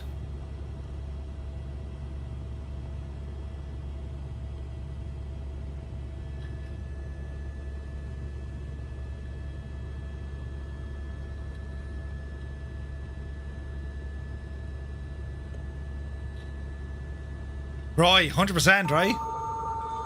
And we've more.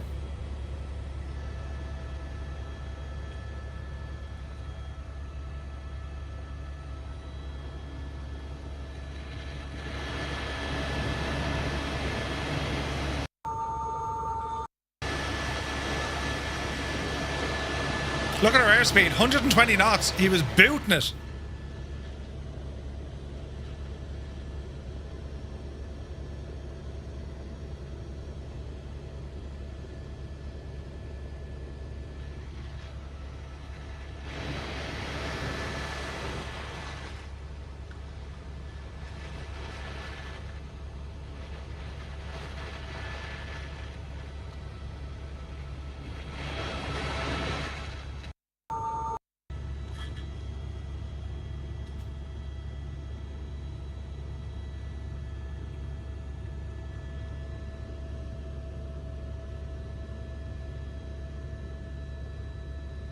Isn't it savage, isn't it?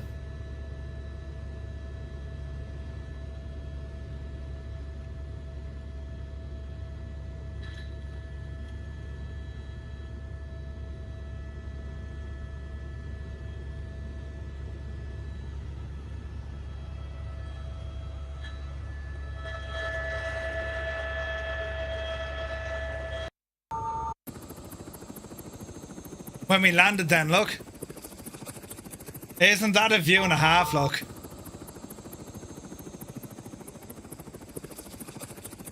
Amazing.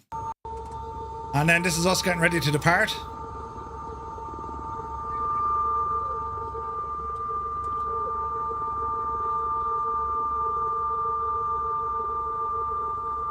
Yeah, proper cold, like, I mean, snow on the ground. We had a snowball fly, or snowball fight, even.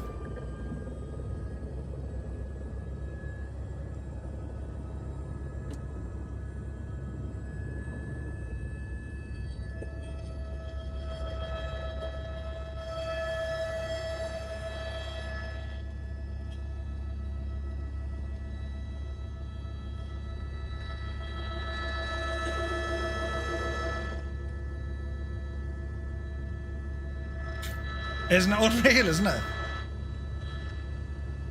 Absolutely gorgeous.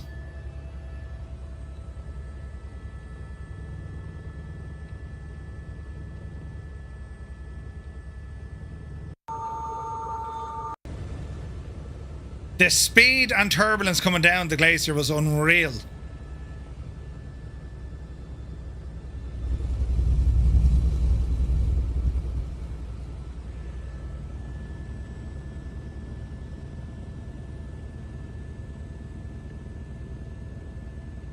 Isn't that something?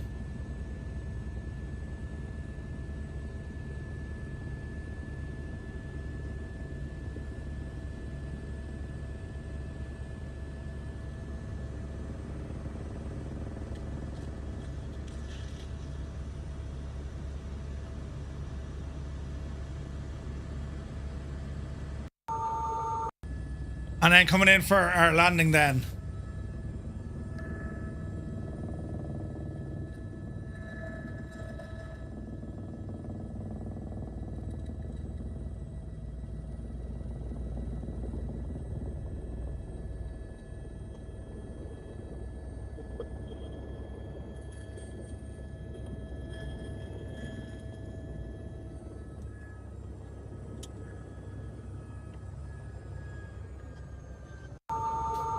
It was just absolutely epic, lads. Like, words cannot describe how good it was.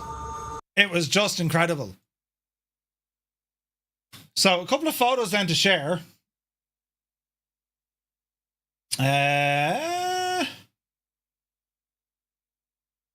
So, this is the little booklet that we have, right? Glacier helicopters. And then this is the campsite we were at in Franz Josef. It was just a great facility. We were staying in a cabin. We were in one of these cabins, like what you get in Europe, do you know? And the mountains all around you. You're surrounded by these, like, just... It's where I saw I've never seen the moon rise. Mrs. GPHI say nothing. The moon rises in Franz Josef because the moon comes up over the mountains at night time. It's just like, what? I mean, look, that's the moon. Isn't that something else? The moon, right? But anyway, we'll jump on there. Oh, Jesus. So a couple of more pictures here now. So these are just a couple of still. What's rising? The moon is rising, right? So some of the shots just stills. And this is all from the iPhone, right? But you can get a good idea. Like, we were right on the limit regarding our speed. And phenomenal pilot. Fantastic pilot. And the configuration was 3 seats in the front, 4 in the back. Do you know? Trip of a lifetime, yeah, it was incredible. That's the back of the young fella. But like, look at that terrain, lads, look. And how much it changes. You go from that beautiful green, right? And then it kind of thins out a little bit, and then you're into like this business. It's otherworldly. It's absolutely incredible. They wouldn't let you up front for a go. It's gas, right? So the pilot, I got chatting to him as, you know, I talked the hind legs off a donkey. He's from, he's not far from Muse. His family actually come from RD, would you believe? I'll show you a picture of him here now. I was like, you're joking. He goes, no. They moved over when he was like 4 or 5. And he's been there ever since. And this is his job. I mean, look at the views, look.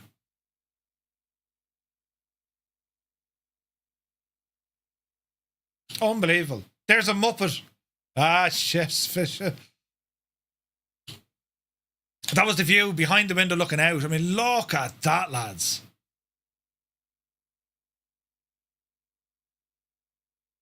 Isn't that something else? That's the Tasman Sea then we're looking out on.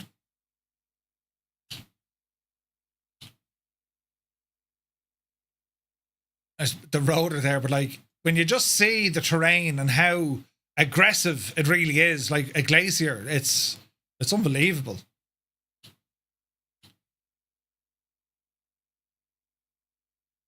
Isn't it savage, isn't it? Absolutely class. We did a helicopter ride to Vegas to the Grand Canyon. Yeah, I did that in Arizona from Tucson into the canyon. Nuts, absolutely nuts. But like, look at the glacier, man. Look at it. I was walking around and it was like, it was straight out of Interstellar. That kind of like, holy crap, it's so different. Like, it's just amazing. So when we landed out for the ramble, that's what they kind of let you walk around. There was another group up ahead of us. There's a Hughes and another 135, I think. That's the chopper we were in. There's the Mrs. and Two-Tone Junior. Like, it was nuts. They brought us up to like a snowball fight. It was brilliant. Not deadly, isn't it?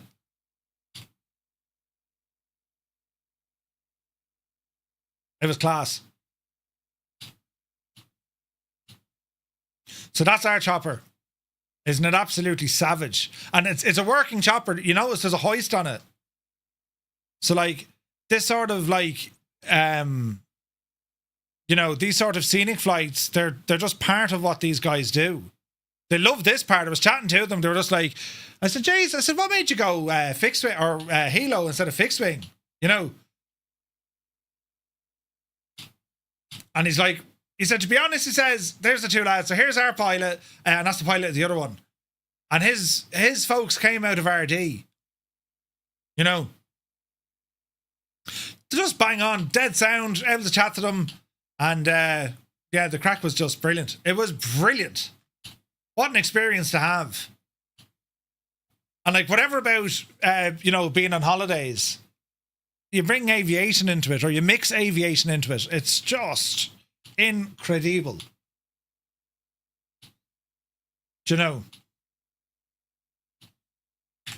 Right. Back to what we were doing. Because we need to get out of here. And like, this is how good the sim is, look. I mean, the views. It is absolutely unbelievable. So, it's time to get out of here. Are we ready, sports fans? Yep, see Daisy. And we'll go back down the hill.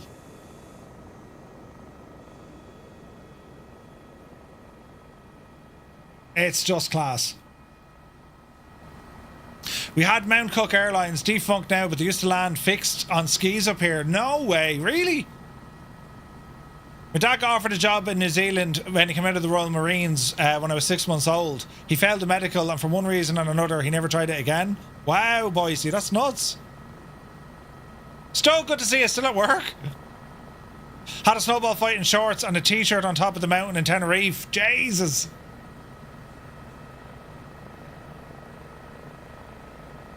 Right, we'll head down this way.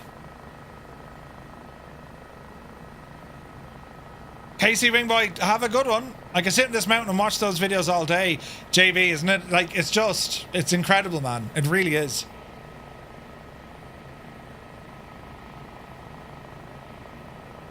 And like, to be able to, you know, replicate that in the sim, it's unbelievable, man. Unbelievable.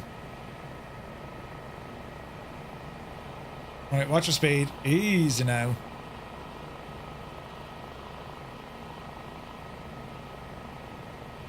Easy.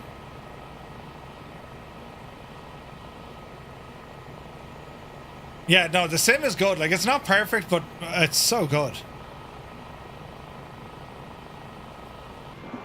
Jesus. Jesus.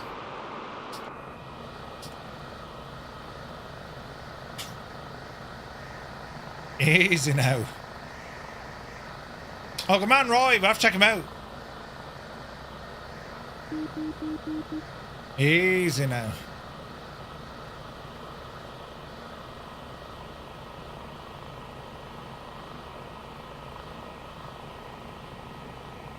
Easy. Not yet, Doug. Not yet.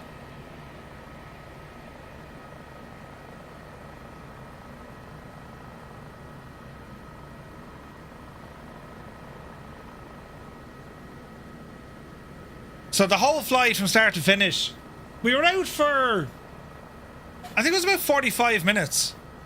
And just what an experience, like, just whatever about, you know, getting the chance to fly in a helicopter, which is amazing. No matter where you do it, it's an amazing experience. But to land it up in a glacier, friggin' nuts. Hey, Brett Plays is here. Good to see you, buddy. Nice egg beater flight over New Zealand glaciers. Yes.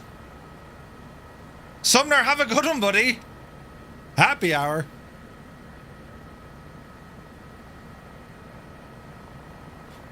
Alright, so we'll touch down where we took off from. And then we'll rumble on out again. Easy. Yeah, the cow and stuff, they need a bit of work, for sure. They're not easy to fly.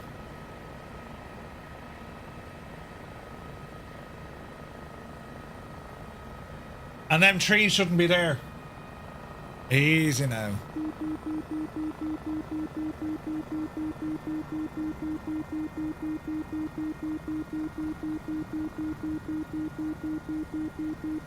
Easy. Approaching runway 10. I think there used to be Caution. I think there used to be scenery here in 2020, but it doesn't work in 24. I don't think. Easy now. Easy. Gently does it.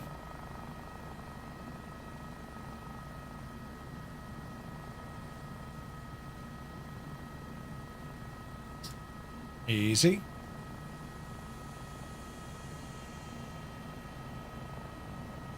Easy. Easy. Easy.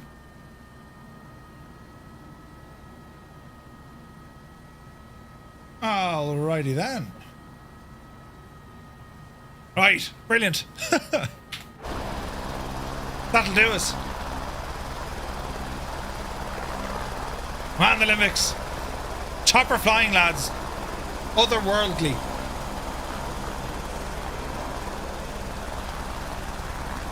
I imagine Mrs. GPHI is probably in the UH-60. You know what I mean?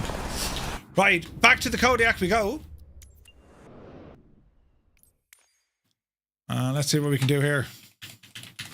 Kodiak! We'll go back up to Franz Joseph.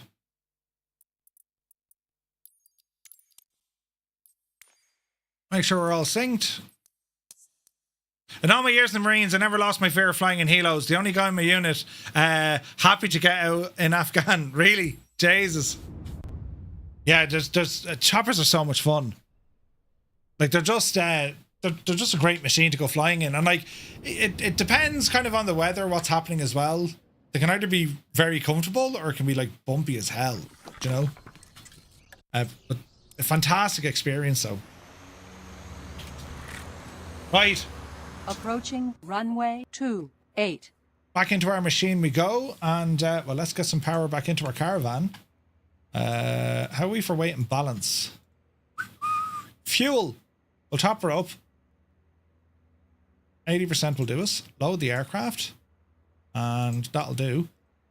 And we'll go ahead and get ourselves ready for flight. So, fuel shut-off valve in. Fuel tanks are on. Battery master. Flaps are in the up position. That's what we want. Go ahead and get the inertial separator on. Beacon. Nav. Auxiliary booster pump. Looking good. And ignition start. Let us see. My granddad was terrified of helos, couldn't swim, and somehow passed his offshore survival. No way! Right, how are we looking? There's about 20%. Up. What's that ITT? What's the NG? There's a peak. NG is good. Alright. Alright, we're looking good.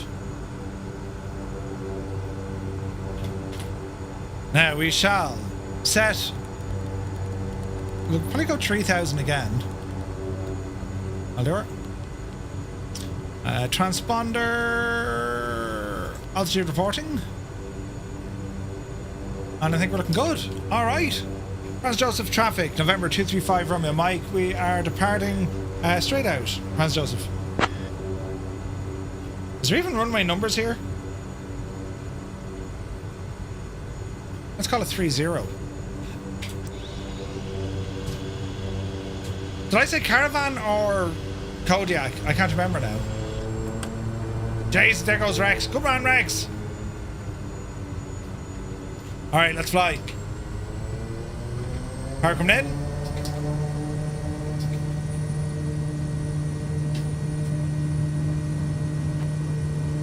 There's a takeoff power. Airspeed live. Mind the trees. Yepsy daisy. Gas! No! Easy now. All right. All right, up the road we go. Helis are fine as long as it's not a Roby or a Hughes. The Hughes are class though. Hughes 500. They're absolutely deadly.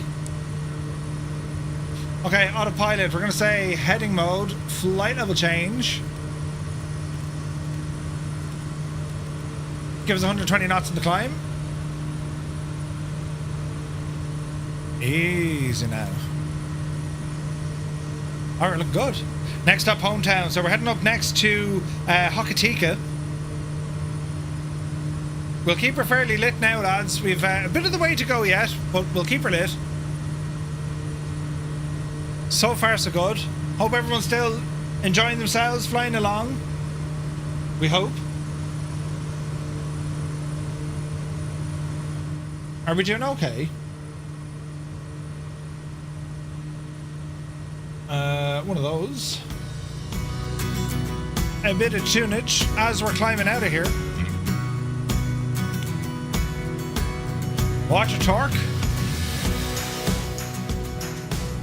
Alright, ease back in the RPM ever so slightly. Torque's coming in okay. Down on the right hand of it. Oh, beautiful views, look. In spirit? Spirit? Oh, look at the views. Jesus, take a bow. Take a bow, Microsoft Flight Sim. That, well, not so much there, but up here, take a bow. Back there, explain yourself. Ah, oh, beautiful. Beautiful. Alright, next up, Hokitika. November Zulu Hotel Kilo, just up the road. And we'll see if we get on here. So lads, what are your plans for the weekend? We have some flying coming up. On Sunday, we do the flight to Bremen. Many miles. Many miles. I forget the mileage. Was it like 2,500 miles we're flying? Great idea. Yeah, great idea. Right, watch your torque. There we go. Don't talk about that part.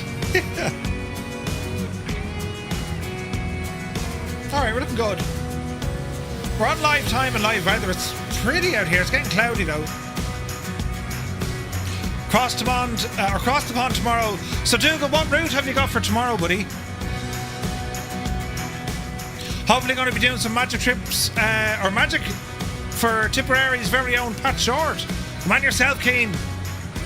For the 100 Bremen flight, are we all going to Murphy's house for a real world trip? We hope so. Mr. Salt 16, welcome aboard. Oh, don't worry, I've been pestering the air. Well, I've asked the air corps, like, lads, are you doing something or what? Radio silence. Redonkulous. But what can you do? Did a quick look at the weather for Sunday. It could get interesting around Iceland and Greenland. Uh-oh. 6 nations on the picture box. Oh, nice. Boston, Madrid. Nice. Hey, St. Murray's here. Good to see you, buddy. Happy Friday. Good man yourself, turd. Yes. I won't remember what happened come Monday. Allison flight tomorrow and then the Bremen on Sunday. Ooh. Doing well, Mr. Salt. Doing well. Brett says, Anzac Day here today. Everything shut while remembrance services for military services in the morning. Sweet. Murphy, are you doing a sim brief plan for each leg or winging it? I don't know. So, like, I've done a sim brief plan, but it's very much kind of point to point. I think we just wing it, Stu, and if we need to, we can go then to instrument approach for each airport. Because otherwise we're going to get routed all over the shop, you know what I mean? Jesus, look at the weather. Look at the weather. Oh, heck yeah. So you got 50 miles up the road here.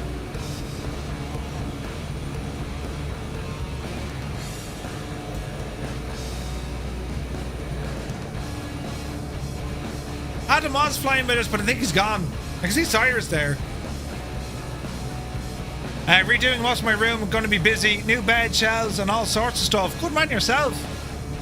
We'll have to work out the ILS. Yeah, we'll figure that one out. Don't worry, Stu. Like, I mean, it's, you know me. We'll wing it. Should be grand.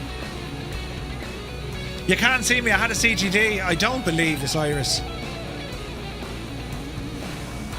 You poor owl devil. Oh, jeez, the traffic here, look.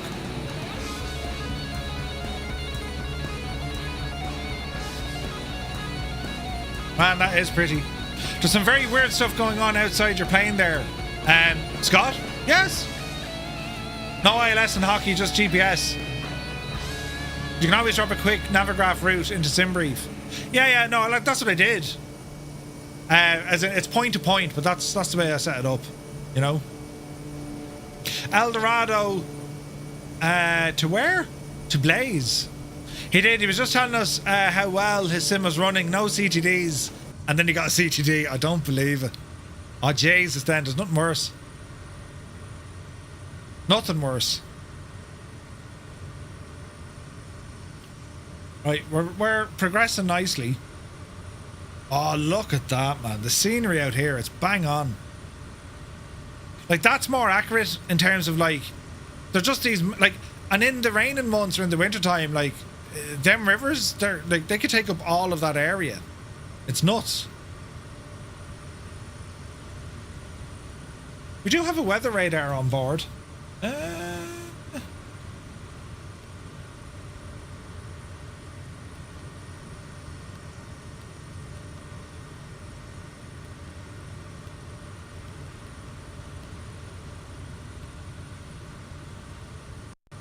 Oh, careful now, Murph. Don't break it.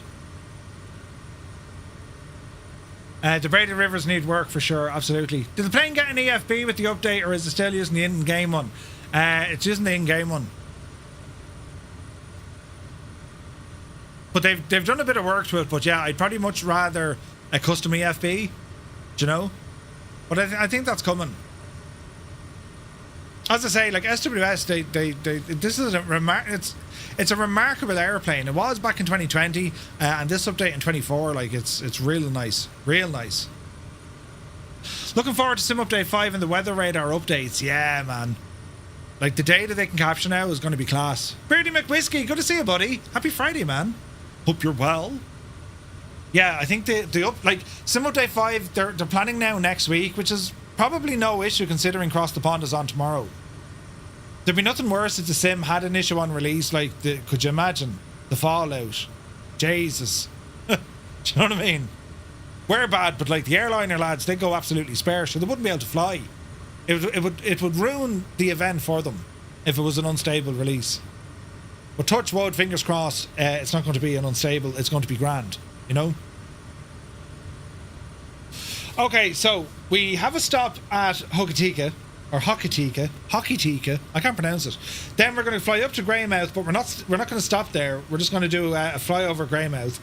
Then we're going to do another stop in Hanmer Springs, and then we're down into Christchurch. So we have 3 landings left to do. Time of day is now 22:26 local time. We've about an hour. That's our mission. Because I'm up at silly o'clock in the morning.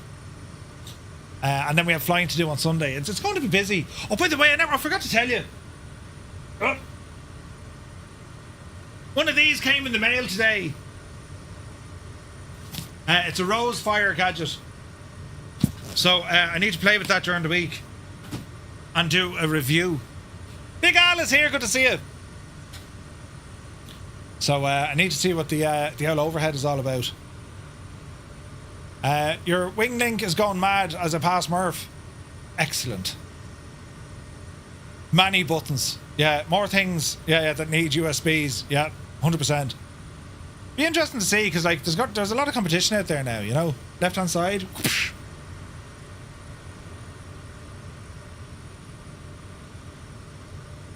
Easy now. It's about things over your head. Yeah, that's going to be cool. My phonetic pronunciation is Hoki. Hokitika. Okay, sound. Hokitika. That makes sense? Right now. There's Thaddeus. Says we've got a good crowd here. UTB, didn't you win that giveaway on Discord? I'm almost certain you did. If you did, drop me a DM, because I need to get that sorted for you. We have a couple of giveaways then to do on Sunday. as well during our flight. So we'll have a few things. Good man, yeah. Just drop me a DM and I'll try and get that sorted for you as soon as. So then next week on Monday, I'm sure you've all seen the trailer. Yes, Murph, we've all seen the trailer. But if you haven't, I'm going to show it because this is what we're doing starting on Monday, right? Where is this now? Here it is. So starting on Monday, we have a brand new Monday night series, brand new Monday night adventure, right? So I'll do one of these, and do one of those, and do one of these, and give you a look at it.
So we're starting that one off on Monday, and from Earth to the Moon. It's a 7-week thing, right? It's a 7-week series, and we cover a fair bit of ground in it. I was hoping that the AN2 was going to be updated,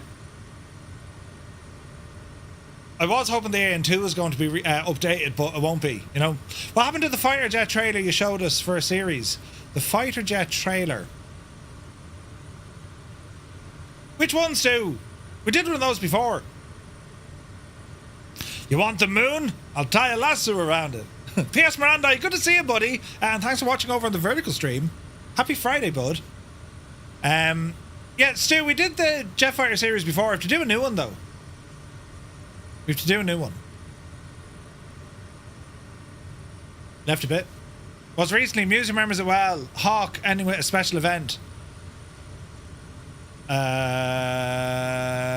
No, we did that one. That was the one when the Vulcan was released. But we'll have to do another one. Do you know, we'll have to do another one. But so the first episode we're doing on Monday, it's based in Kazakhstan. And that's because you have the Cosmodrome thingy-majiggy. So the scenery isn't fantastic, but it's interesting. We're going to learn. There's a lot anyway, you know, where these Monday night series are like. But then it goes through like the engineering, the equipment, the testing, the pilots, you know, Mercury, Gemini, Apollo, the space shuttle era, and then all the way then right up to Artemis and beyond. So that's the gist of it. So that's starting on Monday, and that actually brings us up to FS Expo. So that's kicking off on Monday. Tuesday we'll probably do Explain. Wednesday we'll have the news, and we have a lot to show off in the news. We have the Try Sim stuff. We have the new Echo 19 sound set for the Caravan. Will there be any Romans? No, it's a Roman-free zone, Dougal. Thursday, we're going to jump back into the L1011 TriStar. We continue to learn that. Thursday night, we have a VATSIM flight. And then next Friday night, we're flying Warbirds, lads. We're going to be taking the Mosquito out for a spin over the UK. And that's flying out of Duxford. We're going to head down to Cotswold, Liverpool, and then somewhere else. Going to try and find it on an old stream. I'm not mad. Stu, I think we did that one. It was a trailer, but it's an old one. I'm almost certain because I know we need another one. But if there was a trailer done for it, it was already done. If that makes sense. But yeah, so it'll be busy next week. It's busy for the next couple of weeks. So yeah, so next Friday it's going to be some Mozzie flying, which I'm looking forward to. So we shall see. Right. Runway 30 is what we're going for. Either we've done it already or Murph's memory isn't what it once was. Yeah. You showed us an old trailer recently. Darren was quite looking forward to that. There are Romans in space. The USS Enterprise under Kirk was found a whole planet of Romans. There you go, Nighthawk. But no, Stu, we'll do it. We're going to be doing another jet series soon because, well, there's a lot more jets in the sim now. You know what I mean? So that one kind of focused on a bit of a mix. We did like air show kind of jets. Then we went on to some of the military ones for aircraft carriers and stuff. So there's a lot more now. So we'll do more. We'll do a lot more. Right, yaw damper coming off. Autopilot coming off. Ease out the power. And that'll drop our nose. Hokitika, November 235 from you. Mike is inbound for a full stop landing, runway 30, Hokitika. So the Romans invented the moon. Great bunch of lads. Easing out.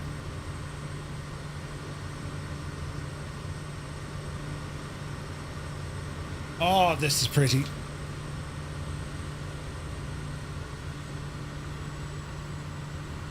Yeah, the Azure Poly aircraft. Yeah, I think that's we'll probably time it around then. There's also an F4 coming out, so there's a lot of new jets. Easy now. Energizer, good to see you, buddy. What time did you call this? Jesus. I get it. You were busy. Yes. Bread and circuses, indeed, indeed.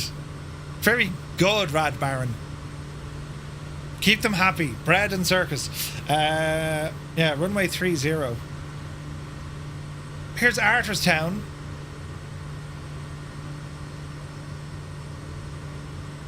Approaching runway 3. Now we drove Caution, all the way out there to the right hand side. I'll show you some photos. We went out to a gorge. It was absolutely gorgeous. The Limbics, dude, thank you very much indeed. Have an awesome day. Thanks for joining us earlier on. And thanks for flying with us, buddy. Have a great day. Enjoy your weekend. Riot. The gorge or just a gorge? Just a gorge. I'll show you here now when we land. I'll show you the photos. Easy. Easy. There's a sandflies. I still have marks on me. The sandflies were absolutely out in force. And I had this bug spray, but I think it just friggin' attracted more of them. It's like I went to a BB friggin' target practice. I got friggin' destroyed with them. Wasn't it like an old Maori saying, like the sandfly? It was because the terrain was so beautiful, he put the sandfly in there so people could visit, but they wouldn't stay. Runway 30. Caution, caution. Easy now. Think they can spot the tourists? Oh yeah. Alright, easy now. Approach looks good. Mind the trees. Easy now. That wind is definitely throwing us. There goes Stu. Come on, Stu. Mind the trees, Stu.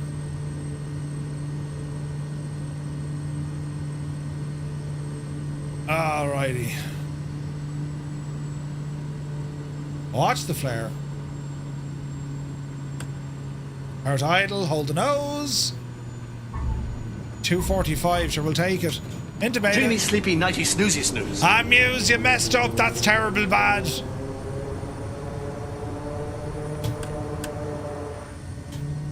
Poor L Muse fan, huh? His time and reaction time is just shocking. Ah, shy. Brilliant. Before I go, I do know when Captain Cook was stuck in doubtful sound, he wrote in his diary that there was no point killing one sandfly as 1,000 more would attend its funeral. Yeah, accurate. Very accurate. All right. We'll ramble over this way. Now, I'll show you a couple of quick photos before we go. So we went up to the gorge here in Hokitika. And I've never seen the colour of water this colour before. It was absolutely teal. Don, good to see you, buddy. Welcome in. Look at the colour. Cyrus, are you watching?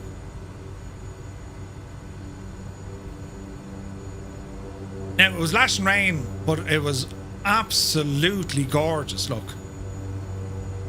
Isn't that unreal? Look at the it's pure teal.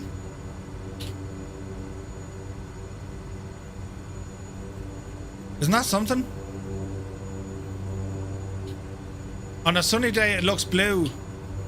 Funny faces. And this is out at Hokitika, down with the beach.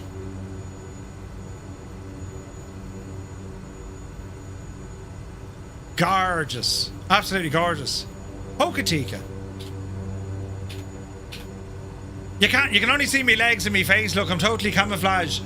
And then we went to Shantytown, which is just down the road. Here's Gibbo's Cafe. And his bicycle that says Snowflake. The Golden Nugget Hotel. Hannah's Footwear. This is a really nice place. Shantytown was class. And they're just the roads coming into Hanmer Springs. And then Christchurch. Absolutely class. Right, oh, the video as well.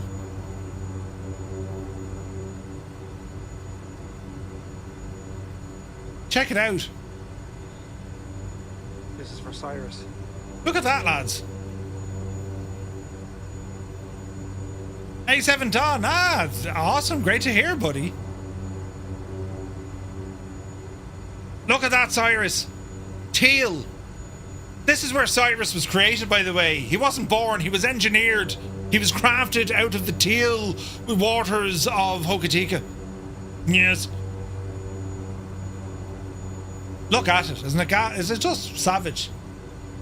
Beautiful. Oh, jeez. Jesus. Right. To infinity and beside. Let's ramble on. Easy. Lots of flaps. Approaching runway 3. We'll go this way. Approaching Nope. runway 2.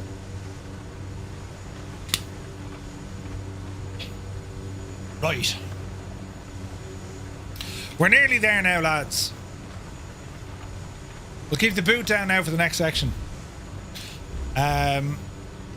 So the video is dedicated to Cyrus. It is. Jesus. It's a Cyrus T video.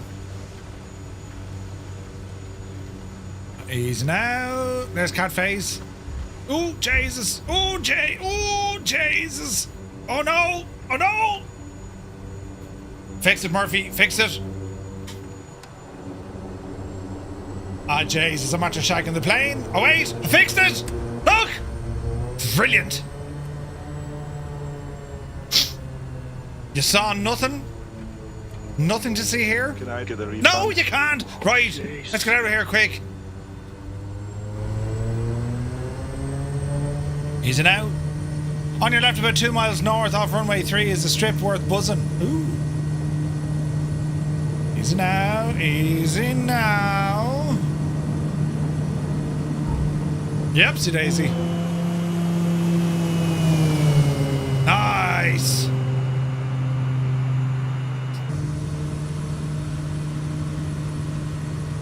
not the plane. It's the pilot. There's a strip worth buzzing, you say. Quite late here in South Africa, heading off, safe flight. You take care, buddy. Thank you very much indeed. Have a good one, Don. Just before the river.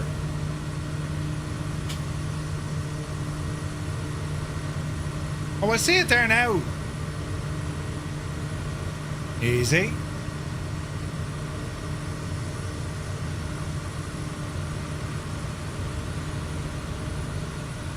Jeez, that's a mad little strip.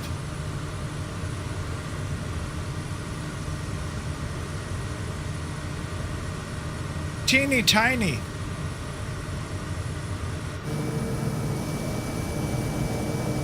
Approaching runway 3. Caution, caution. It knows it's a runway, look. Jeez, that's mad.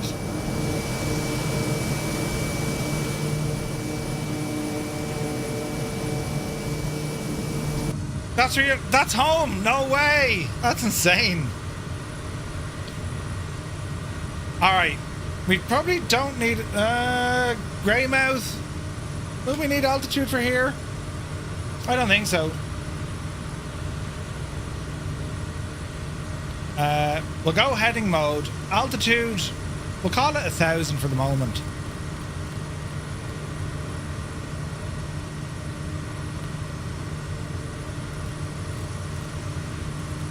Up the hill.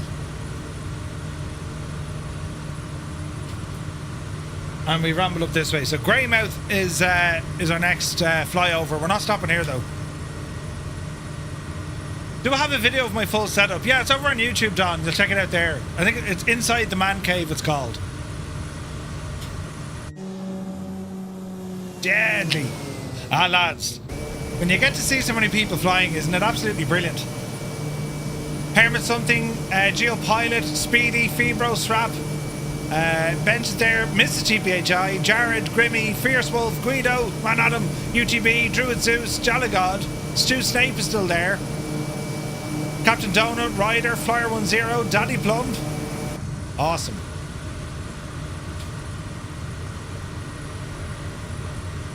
Alright. Small bit of a course correction. What time are we now? 11:15. Oh, Jesus. Arda, we're not too bad. We're not too bad. So our next stop is November Zulu Hotel Mike.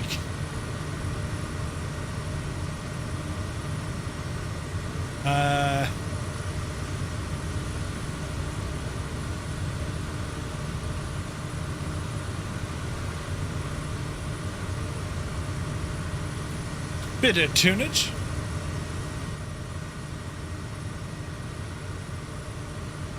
Alright. So Greymouth, and then, as I said, it was out that shanty town was out over there to the right. It was class.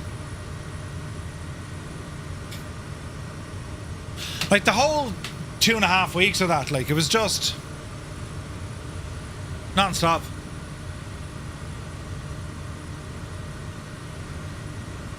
Stu Snape unfortunately is still there. Wait, what? Shots fired, Stu! He's right behind us, look.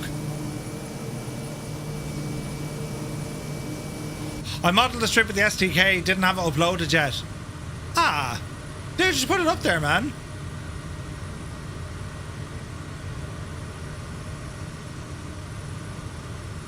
So we stayed in Greymouth, and it lashed rain. The rain was coming in sideways, but we saw a couple of times that night a King Air come in, because there's a pretty good hospital up here. Shag off, Cyrus and Muse! Shag off! And Stu! Right bunch of funny lads. Hang on now, we'll jump in and see what you're actually going on about.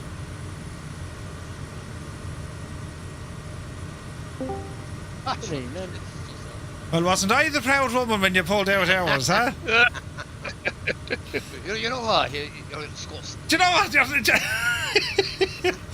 What was the other thing? And was it what, Sister Fidelma, and she brought out the Pavlova? She brought out the Pavlova. Ah, brilliant. I forgot about that one. Fidali. Was it not Sister Fidali? Sister Fidali. No, Yeah, it was Sister Fidali, yeah. Fidali. No, it wasn't Fidali. It was. Jesus, then it wasn't Fidali. No, it was something like Fidali, but it wasn't quite Fidali.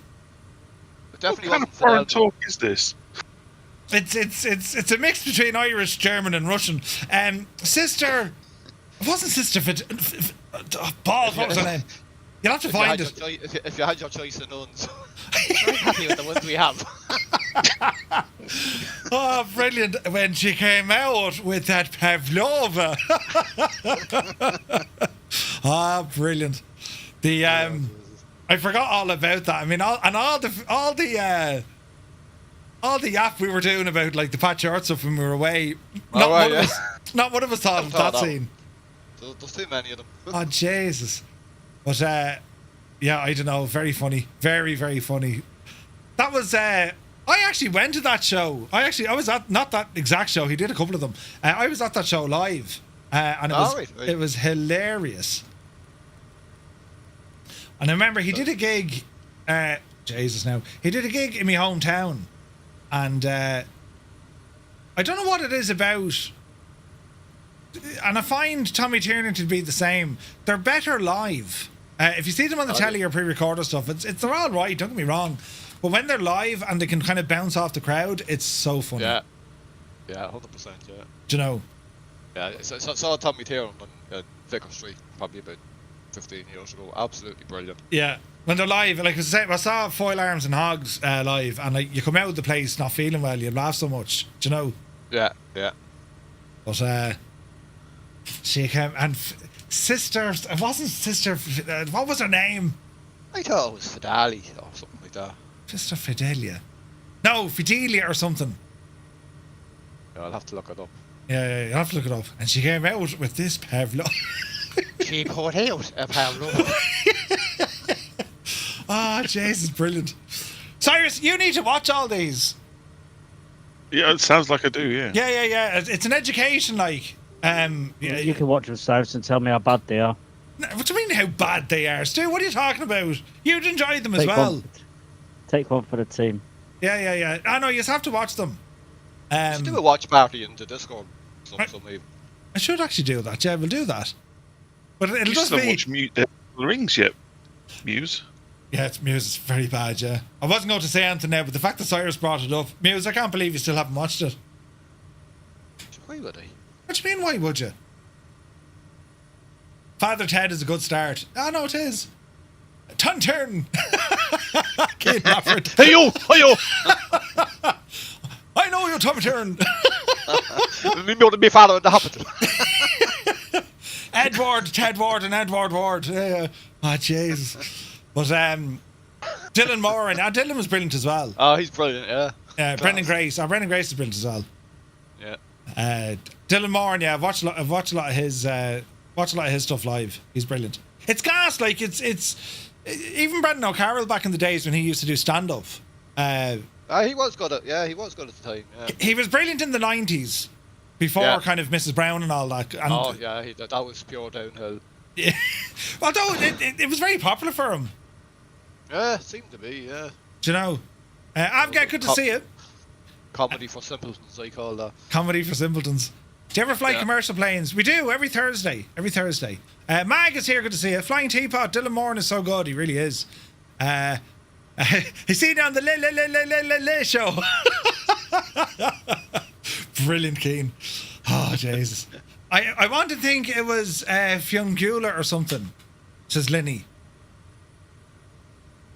No, and Sister Fidel. I thought it was Fidelma. No, I think it's Fidali. Fidali, but that's an odd name. Yeah, well, that's what it sounded like. So's everyone else names you've been saying as well. Listen, right? This is called culture, Stu. We're going to culture you in the ways, right? It's Fidelma. I thought it was Fidelma. And Sister Fidelma brought out a Pavlova. Right. Brendan Grace. Put out, yeah. Brendan Grace doing Father of the Bride. Yeah, that was good. Oh, yeah, I remember that, yeah. Who was the other fella? Was it Spike? Spike Milligan. Yeah. there's some quality stuff down through the years, and then Neil Tobin or Neil Tobin. Oh, Neil Tobin. Yeah. He was very good. Yeah. Some of the jokes, like Jesus, they were absolutely brilliant. But yeah, it's gas. Like over the years, it's my favourite comic, if you like, stand-up comedian throughout all the years has to be Billy Connolly.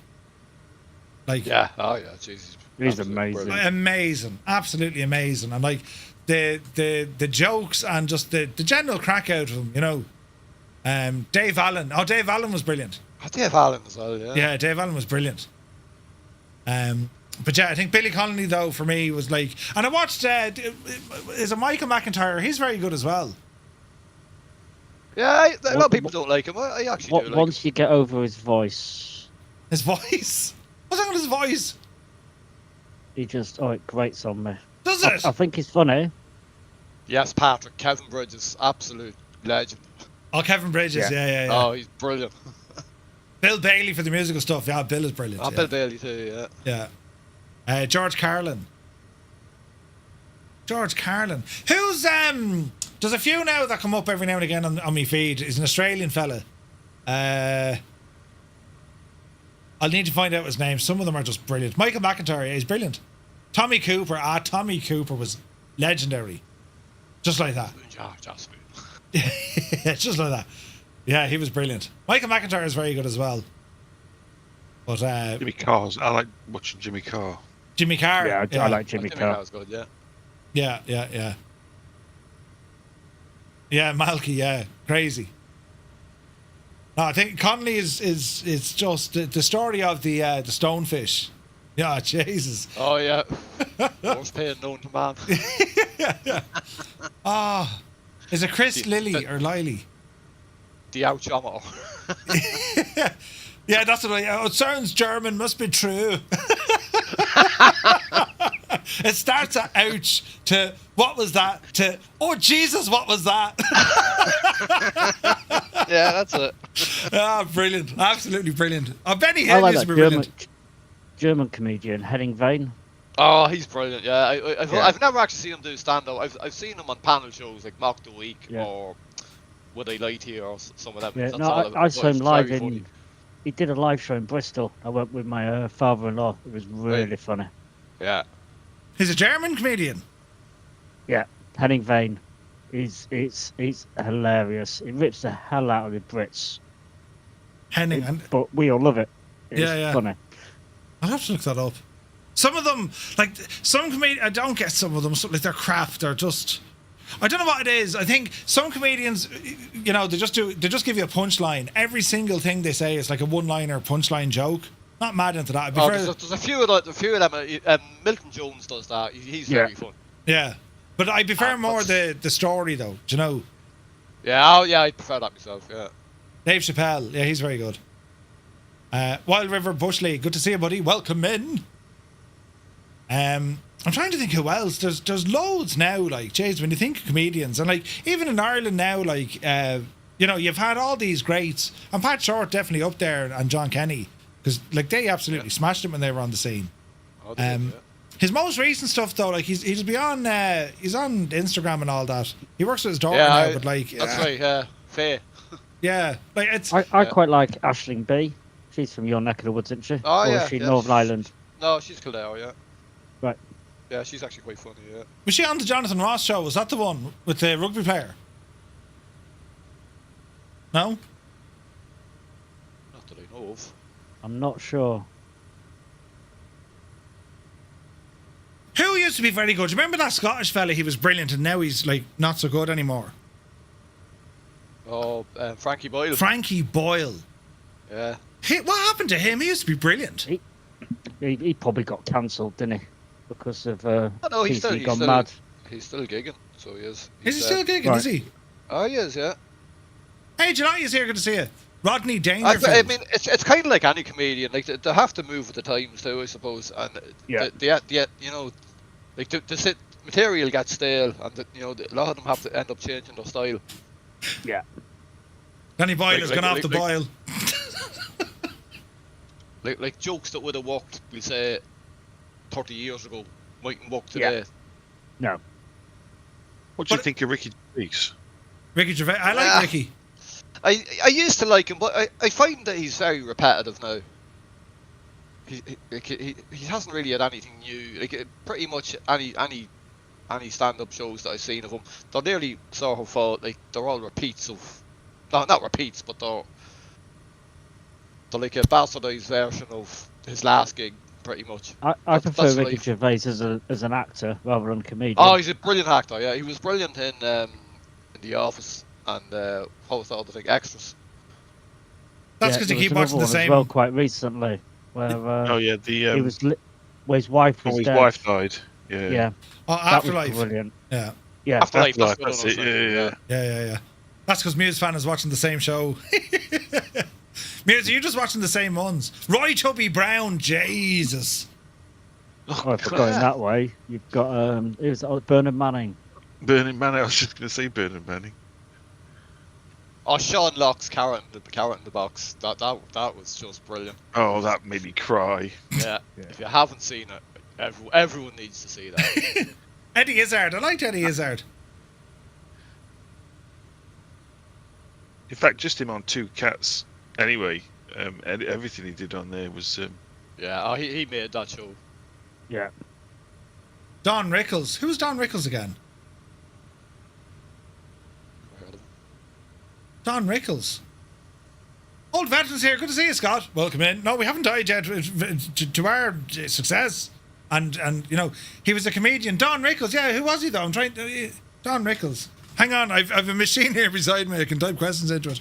Who was Don Rickles? And you've got a mountain in front of you. Dave McSavage. Oh, Don Rickles. Yeah, he's brilliant. He was brilliant.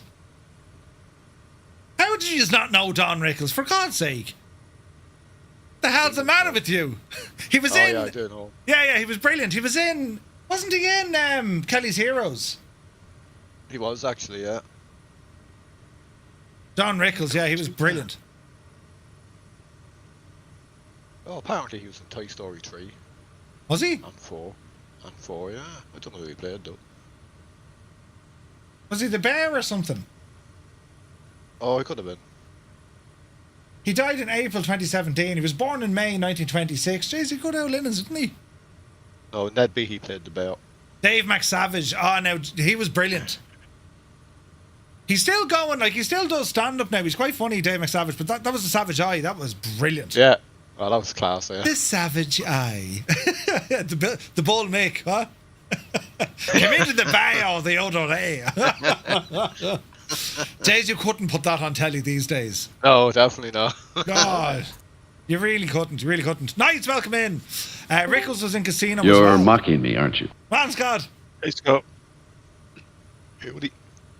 Did you have Billy Connolly over there, Scott? Did you? Oh, wait, Don Rickles was Mr. Potato Head. Yes. The Potato Head, I'm just looking at that now, yeah. Yeah, that makes sense. Man, Patrick. A fella sitting beside me on a Ryanair flight told me I reminded him of Dara O'Brien. Dara O'Brien's good. Scott's here, but he's not. Jeez, look at the terrain here. Yeah. I'm having issues with the mic. Oh, Ed No, I'm here. That's not on.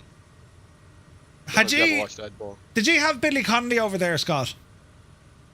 On occasion, not often. Not often. Okay. Jesus, and he was huge. Who'd you say there, Muse? Ed who? Ed Byrne? Ed Byrne, yeah. Yeah. Wasn't mad on Ed Byrne. Wasn't mad on him. What about Lee Evans from back in the day? Not mad on Lee Evans, no. Oh, Richard Pryor was brilliant. Just good enough, yeah. Richard Pryor was brilliant. Come here, do you know who was brilliant, actually? Eddie Murphy. Eddie Murphy. I was just about to say it. Eddie Murphy. He was brilliant back in the day. Yeah. He had a video release, didn't he, called Raw, I think it was called. Yeah. He did Raw and Delirious. Yeah, that's it. Yeah, it was when he was talking about the McDonald's burger that his mum made. I was crying. Made me cry. You don't need to go to McDonald's. I'll make you McDonald's right here. Yeah, that's one it. about Massive green pepper cream. burger with green peppers and stuff coming out of it. Yeah, it's what about stealing a kid's ice cream as well on Eddie Murphy one. Yeah. You want the welfare. And Bunny falling down the stairs. Yeah. Des Bishop wasn't bad, yeah. Freddie Starr was brilliant. So too, yeah, Freddie, mad eyes was not a. I always remember that scene with him. He did the eyes. Amazing flight simulator, absolutely amazing. New Zealand is just fantastic to fly around, buddy. It's unreal. The scenery here is absolutely gorgeous. It's there's all the roads up this way. This way we drove. It was fantastic. Les Dawson. Oh, I remember him. Yeah. Les Dawson. Yeah, he used to present Blankety Blank after Terry He used Wogan. to play the piano and stuff, didn't he? Ah. Yeah. He used to go out with Amanda Holden. Or married to Did he? Amanda Holden. Yeah. Jesus, Stu, you're well connected with all these celebrities. There's a lot of younger comedians now as well, like the likes of James Acaster and Ed Gamble. You'd see them on panel shows, like. Yeah. But You've got Josh Widdicombe. Josh people Widdicombe, like yeah. that. And what do you call him? What's his name? Oh, jeez, I can't think of his name. That doesn't matter on here, but yeah, there is a lot of them. So, like, but Joe Lycett as well. Oh, Joe Lycett's good, yeah, I like him too, yeah. Oh, do you know who's very funny? Joe Wilkinson. Joe Wilkinson. Yes. Yeah. He looks like it's just a typical looking. He looks like a hobo, homeless man, and he just comes out with some random. Oh yeah, he is funny. He's on 8 out of 10 Cats a lot, as well. There's so much from Delirious that can't be repeated here. Oh yeah. Gene Wilder didn't do stand up, but Pryor did. He was very good. You got John Richardson as well. He does 8 out of 10 Cats. Yeah. My brother works with his dad. Really? Is he really like a clean OCD? OCD, yeah. Yeah, I'd have to ask my brother, because my brother has met him because he went out for a beer. He met up because he works with his dad. They went out for a beer and when John was back up in Lancaster visiting. Right. So he was out for a beer with him. I'll have to ask him. Oh, do you know who's hilarious? Lee Mack. Oh, Lee Mack is good. Yeah. Oh, jeez, he's brilliant. And him and David Mitchell on Would I Lie to You are just brilliant. Yeah. Scenery is stunning. Would be great to see it firsthand. Shane, it's absolutely unbelievable down this neck of the woods. Like where we're flying right now, we're coming across. We were up by Springs Junction, which is up to our left-hand side. But where we're heading into now, it's right coming into Hamner Springs, and it's just you're kind of once you go past kind of Wanaka, it starts getting like less and less people. And you kind of have these kind of frontier towns then after that, and there's nothing around here. It's very nice, beautiful. Eamon says he said Lee Mack about 10 minutes ago. Muse, you're not listening to Eamon there when he said that, no? Sorry, Eamon. Yeah, we'll have to write down more tourists and locals. Yeah. We'll have to write down a list of stuff. Hey Murph, I meant to ask you actually. Did you ever get that email from Moser? Did not go back to you on that? No. Leave it with me. There was nothing at the moment that they could do, but I you know me, I don't take no for an answer. So we'll think of something. He was that funny. He deserves second mentions. Yeah. I know I was late to the show, but what brought on the conversation about all the comedians? Looking at Murph. He just jumped in the chat and started speaking Shots weird fired! language. Jesus. Stu was wasn't on even fire. me. I said I'd jump into the chat because there was tomfoolery going on between friggin' Cyrus and Stu. I said, I'll get in there now and sort this. And then the two lads turned to me. And Muse Van, of course, was sat in the fence, watched it all happen in front of his eyes. He was refereeing it. Remember Furbies when they used to put me in front of each other? Well, that's what Murph and Muse are like when they get together. Furbies? Furbies talking to each other. Yeah, those things that used to talk to each other. Just talking crap. Yeah.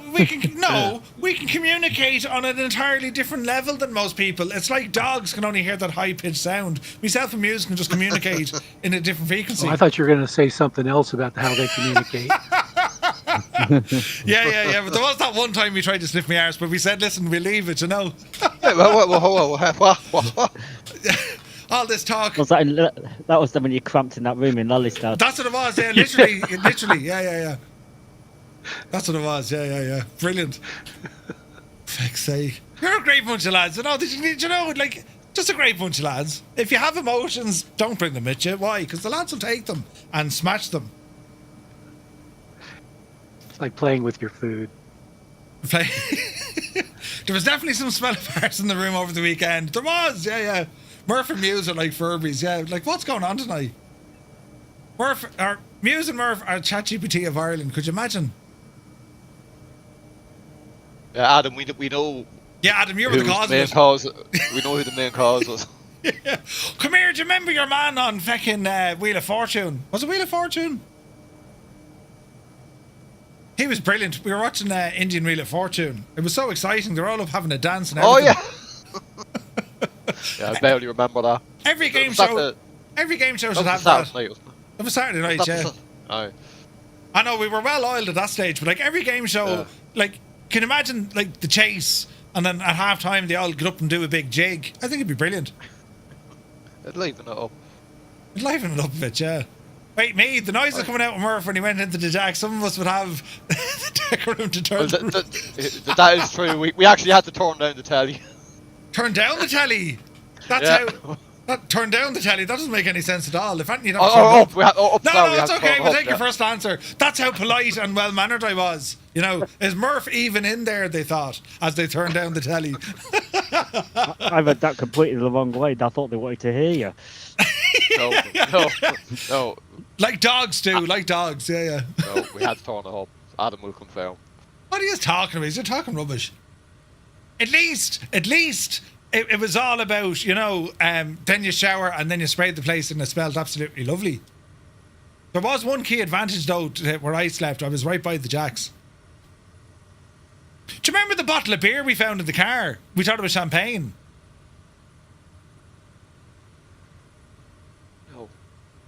For God's sake. Muse, were you even in Holland with us? We found a bottle of hooch in the car, the rental car. Oh, yeah. Jesus, yeah. You drank it, Muse, do you remember? I do, yeah. You were wearing your blue jumper. That was the way back from Amsterdam, wasn't it? No, it was on the way when we got there. We found it in the boot. It was muck, yeah, yeah. Yeah, I do remember drinking a bottle of muck. For want of a better word, yeah. We didn't drink anything kind of mad, though, did we? Do you know, there was no messing with... It was just beer, wasn't it? I think it was, yeah. Yeah, we didn't go in any shots or anything like that. No. I wasn't there. You weren't there, yeah. We kept it civil because Stu wasn't there. Yeah, I'd have got you the shots. Jesus, that's right. At the Dublin meetup, we were all going grand until you came out with a tray full of shots. That tipped everyone over the edge. Especially Muse, you know. Muse must have been some kind of moonshine if he doesn't remember it. Oh, yeah. Or if anyone that has ever drank Guinness will know the aftermath. It's an experience, yeah. What happens in Amsterdam stays in Amsterdam. Indeed. I know, it's a good old crack now. If the toilet echoed you had something dodgy to drink, it's all rubbish. It was very prim and proper. You'd have brought your stepmother to the place. That's how calm and nice it was. Yep. And then the awkward silence followed. Brilliant. Yeah, we know how calm it is at Lenny's house. Lenny's house, yeah. Calm, you say. Right, hang on. Are we landing? Oh, we're landing here. This is Hamner Springs. This is where they have all lovely places to go for a swim. Or just sit in, like, very hot water. Very pleasant. Right, okay, lads, I'll leave you. I'll be back to you. Alright. No messing now. Look! I've pressed the button and it disconnected. The lads are over on Discord chat if you want to join in. They don't bite terribly bad. But yeah, do be sure to ramble over. We're going to plan ourselves on arrival. Hamner Springs, November 235 Romeo Mike is inbound for a full stop, runway 05 Hamner. Jez, I really hope it... Go away with the buttons! I really hope it's a runway 5 here. I think it is. Easy. Oh dear, we're not going to make this, are we? Ah, we might. We'll turn a bit this way first, though. Easy now. Easy. All of this scenery, lads, it is absolutely insane. It's gorgeous, man. It really is. This is our second to last stop. Our final stop is coming down into Christchurch, which is 56 nautical miles away. Loads of agriculture up here. Like, there was friggin' what you call them? The irrigation yokes? The irrigation irrigators, that's the word. There was tons of them up here. Absolutely tons of them. Right, let's see what we can do here. It definitely helped with dropping our speed. There we go. Right, that worked well. Now where's the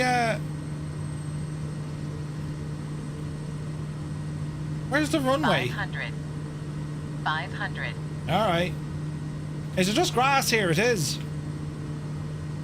It is just grass here. Right, nothing to worry about, lads. We'll be alright. Easy now. Have you seen Fletcher top dressing aircraft? Who?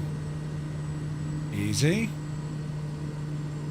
Wait now, is that... Oh, look, Jesus, there's a strip here, look. Easy. Easy. See?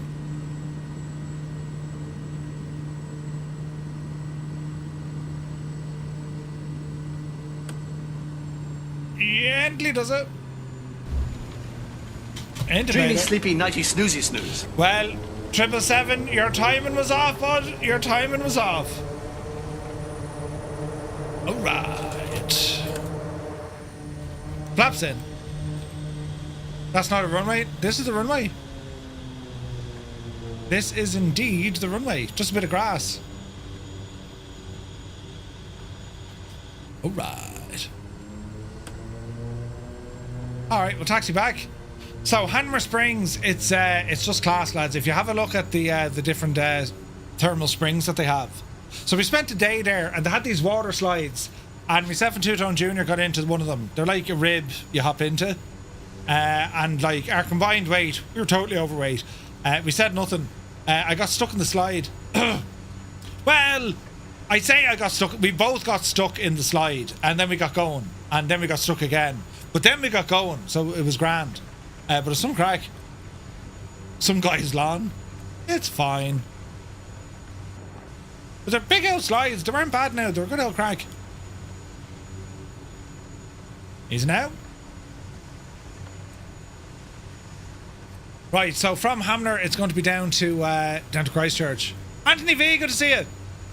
Who else read that as "That's not a runway" in the voice of Paul Hogan? That's not a runway. Stuck on the luge, stuck on the water slide. I see a pattern here. Yeah. Don't follow me, you know. Please say hi to Sarah and Jess. Hello, Sarah and Jess. Hope you're well, 777. Good to see you, bud. Oh, PC6 Porter, nice. Is it now? Caravan inbound. Scott, you're I forgot to ask you. You're controlling CTP in a few hours, aren't you? Jesus. The poor old devil.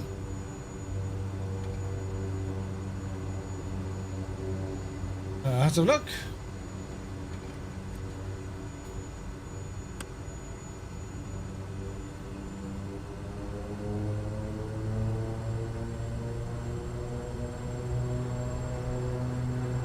Right.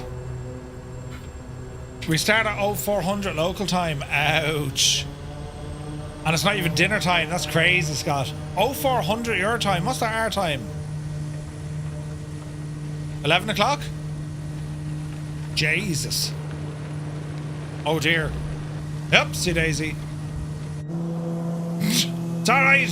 We missed him.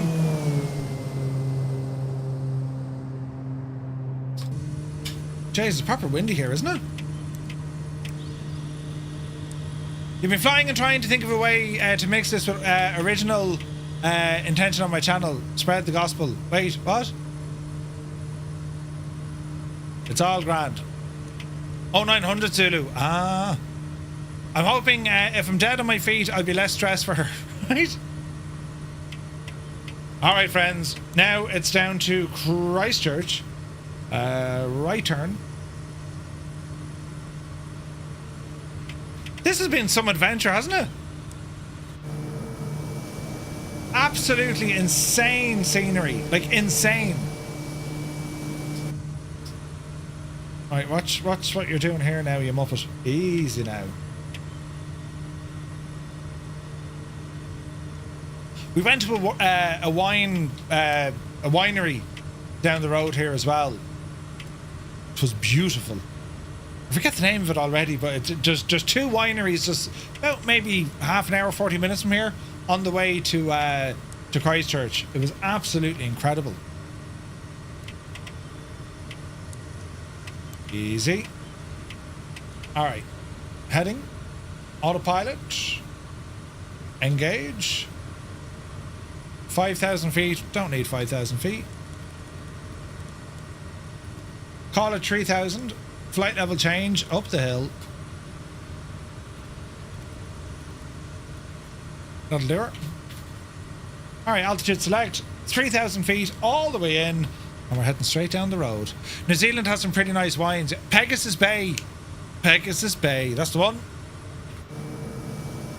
There's two of them, but Pegasus Bay is better. It's like walking around freaking Tuscany. It was gorgeous. Wait, Parrot. That's the one. That's the one, man. Now, I was driving, so I couldn't be drinking. So I went in, we had a hot chocolate. It was lovely. And there were lovely gardens there as well. Fabulous. So what we got to do down in Christchurch, we did a couple of things. We went down and obviously had to walk around and saw all the sights and whatnot. But we got a chance then to visit two things. One was the International Antarctic Centre, and this was absolutely incredible.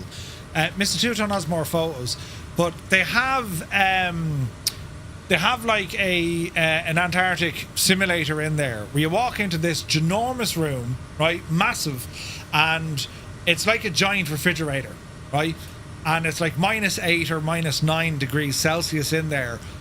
Ice is on the ground built up. They got an igloo. And then they turn on the simulator. And basically what it does, it blows like strong wind fans at you. So the wind chill is like -20, -25. It's freezing, right? Proper cold. And of course, this Egypt went in with a pair of shorts on. Now, they did give us a jacket, but, you know, we got to look at all the equipment they use. There's loads of information about the science work that they do. We got to pet some husky dogs. It was amazing. And also then there is a lot of information about the C-130s that they fly back and forth. The US Air Force have their own maritime patrol base there. And they have C-130s there as well. Way is water, para is rubbish, meaning rocky riverbed. Ooh. Go to 1307, Murph. We were both wrong. She had him traipsing around the country there, Jesus, for going on. Hang on. Oh, Jesus, with trees, then the past ones in the past. 1307. I never seen a fella, this is true. You're saying 1307? He was nearly bent over. He was worse than Matt Talbot. I'm telling you, they have a Howley communion. You know, if the bishop was around like a sister born adventure. Oh, Jesus, sister who? You could be down there, this is true, God. You could be down there in the convent there. You could be down there of a hot summer's evening, tipping away out the back of the convent, doing a few old jobs. The sweat would be trickling down the back of your neck. And Sister Fidelis. She'd bring out a jelly and custard. Jeez, you wouldn't get it in Buckhouse, like. You know what I mean, Matty? Or you could be there nearly the day of a Howley communion. You know, if the bishop was around, like, a sister born adventure. Well, she'd put out a pavlova.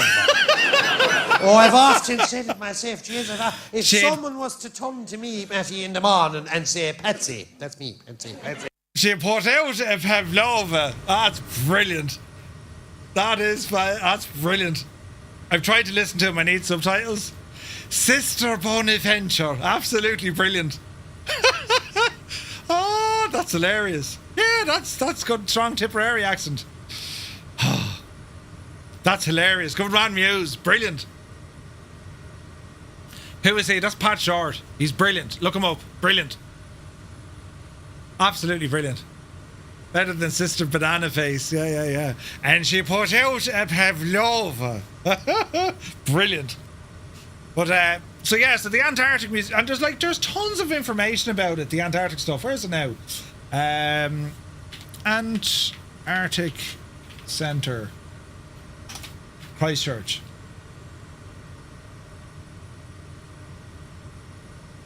Welcome to Antarctica. But all the different experiences that you can do.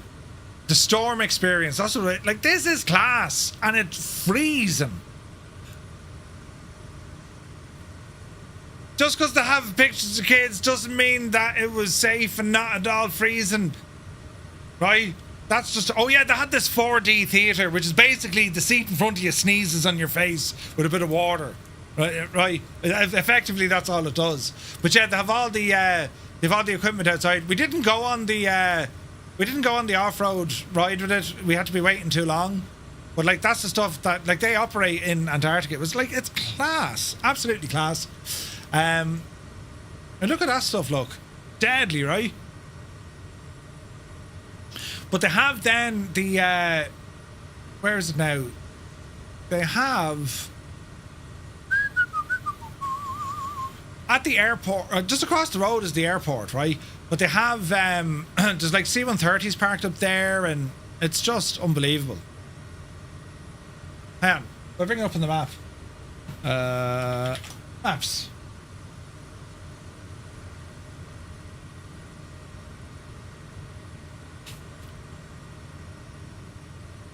I'll show you. Load her in there now, lads. Right. Into Christchurch. Here's the International Arctic Place by the airport, right? And if you look closely, right? So this is the centre. We parked there. And directly across the road, I mean, you just have loads of these. Lots of them.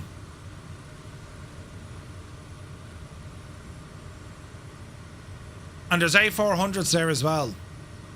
C-17s, C-130s, they're all there. It is class, right? And we went to a place then, we went to the New Zealand Air Force Museum, which used to be an airport, but it's no longer an airport. They closed it, right? So it's down... Is it down here somewhere?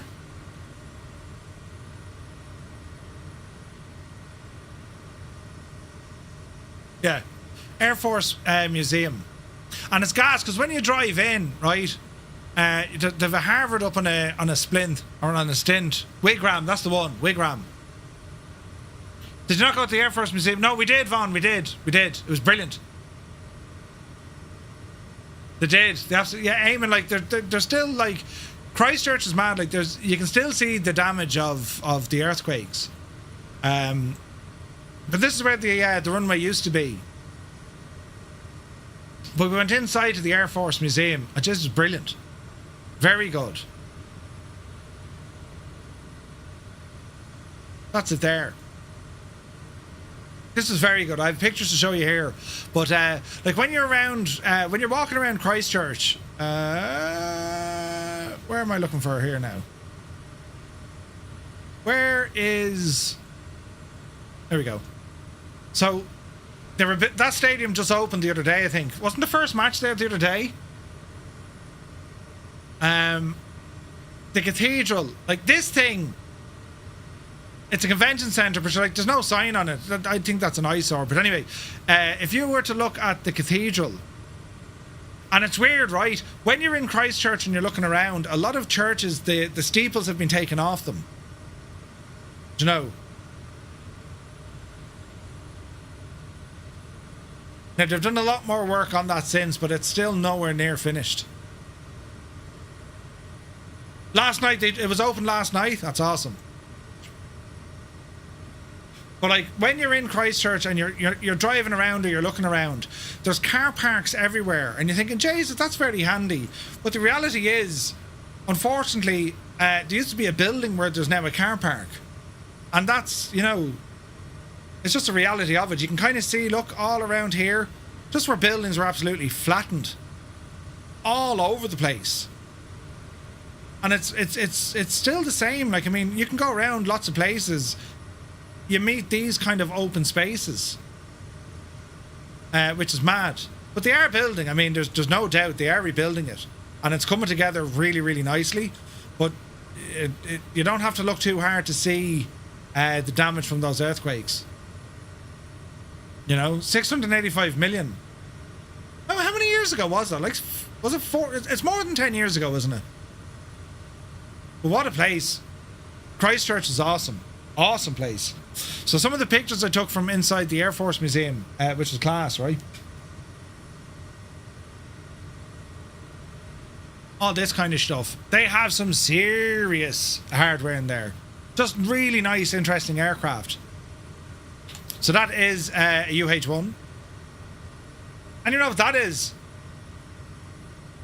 Ooh. And you remember that machine? I'll show you some pictures here as we're doing this. And surely we have some music we can play as well. It's a Wasp. It is a Wasp. Westland Wasp, that's it, lads. How about this one?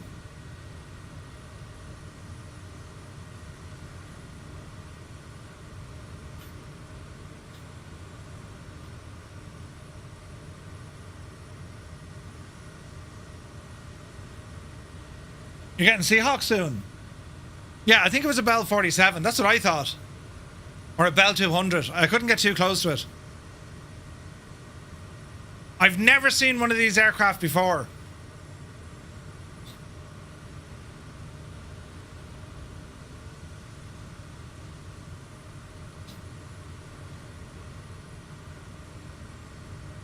This thing leaked as much oil as an SR-71. There was drip trays all over the place. And the doors on the front opened up. It's a Bristol freighter. Abnormal, welcome in. It's big, isn't it? So you can see where the doors open up. There's one being put together at Carlisle Airport. No way! That's awesome. Be still my beating heart. Isn't that like that is a machine? Skyhawk, isn't it gorgeous?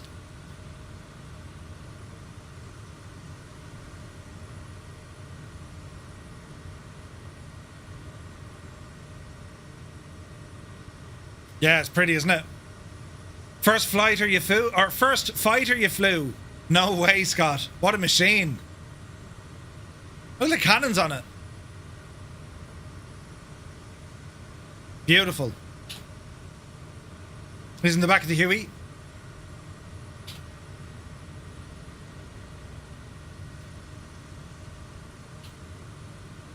Westland Wasp Submarine Hunter.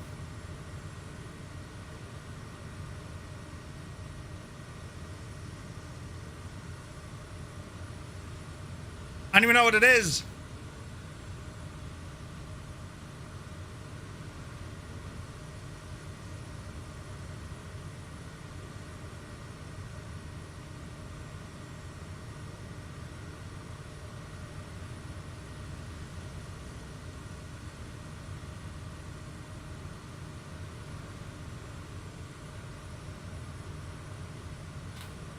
Called a Strike Master.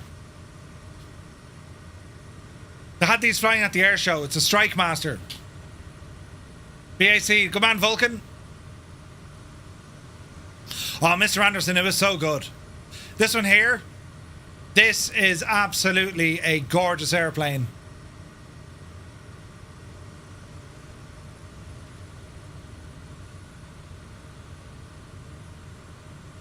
Yep, de Havilland Vampire. Isn't it absolutely gorgeous?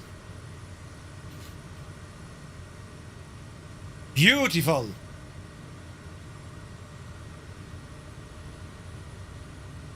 I think this is gorgeous. De Havilland once again. A de Havilland. I thought it was a Dove. No, slightly different, Scott. It's called a Devon. A de Havilland 104 Devon. It's very like the Dove, but slightly different. You thought it was ugly? The owl Avro Anson.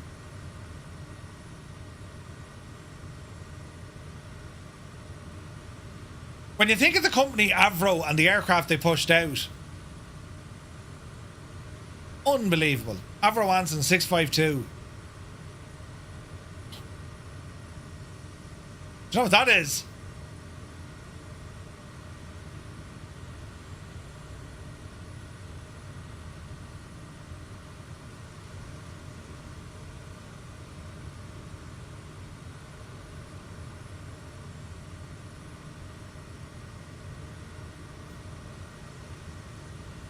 It's pretty, isn't it?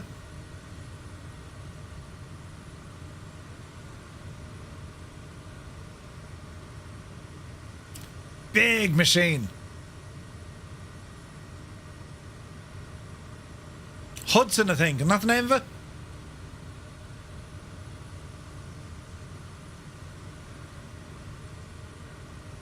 Yeah, very much so, Mr. Anderson. Yeah, very much so.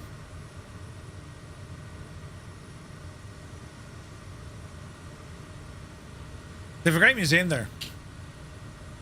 A Lockheed Hudson. Did you even know there was such a thing? The presence of German radars off the New Zealand coast in the late 1940s accelerated the need to acquire modern aircraft to counter the threat. Between October 1940 and August 42, 94 Hudsons of various marks were delivered and put into the Royal New Zealand Air Force Service. That's mad, isn't it? German radar was down that far, like crazy stuff. Ah, the Owl Grumman. A TBM Avenger. This thing is absolutely massive. Crew of 3. And there's one of these at the air show at Wanaka. You liking the Dougal? The Avenger was friggin' massive. Oh, be gob then. Isn't it only gorgeous? DC3, man, there's nothing else like it. They are gorgeous. Lots of Harvards out there. T6 Texans.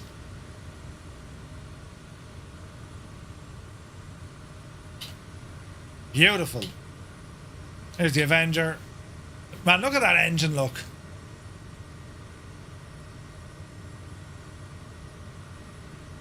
Beautiful. That's an Avro 626. It looks like a swordfish, doesn't it?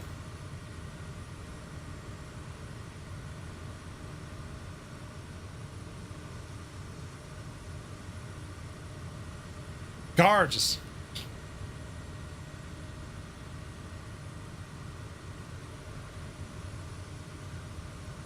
The Vauxhall. It's pretty, isn't it? Oh, Jesus. Now, it's a Spitfire and it's gorgeous, but it's a clipped wing Spitfire. It's the clipped wing. It's crazy, isn't it?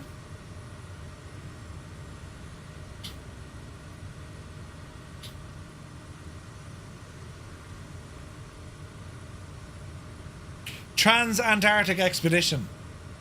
Mark 9, yeah. Yeah, correct and right, Malky. Oh.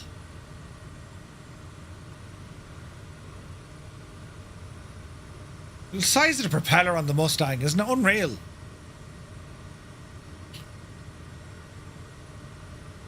There's another Anson. George Bush Sr. was shot down in an Avenger in World War II. Really? The Owl Skymaster. With rockets. That's crazy, isn't it? 337?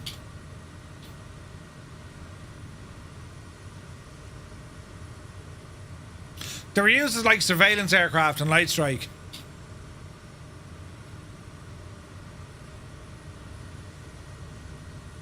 All glass, man. Isn't that savage? Mr. Dan, that's what it is. The O2 underpowered, yeah. You have a few hours in them, Scott. No way. Andrew, good to see you. I didn't get to the museum at Wanaka, no. A clipped wing Spitfire, look.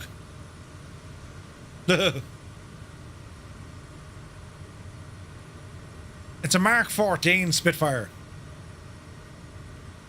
Still gorgeous, though.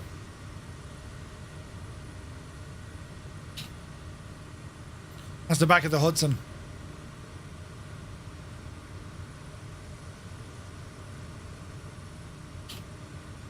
The old push-pull, yeah. Look, the Hudson that's a huge thing.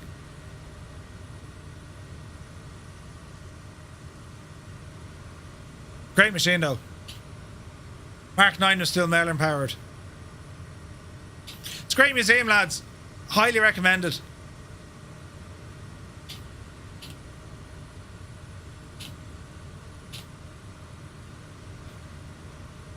I forget the name of it. It's a Sopwith Bull, I think. Pup. Sopwith Pup. That's mad.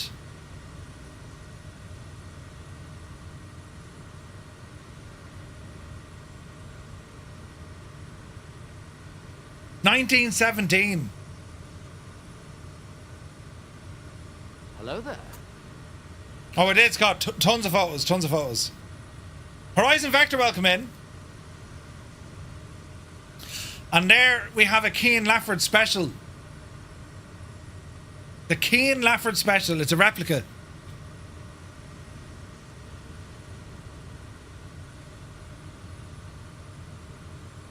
Yeah, pretty much, Mr. Dan. Yeah, yeah.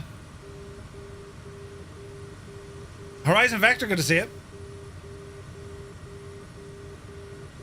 Outer Marker. He's an MRF.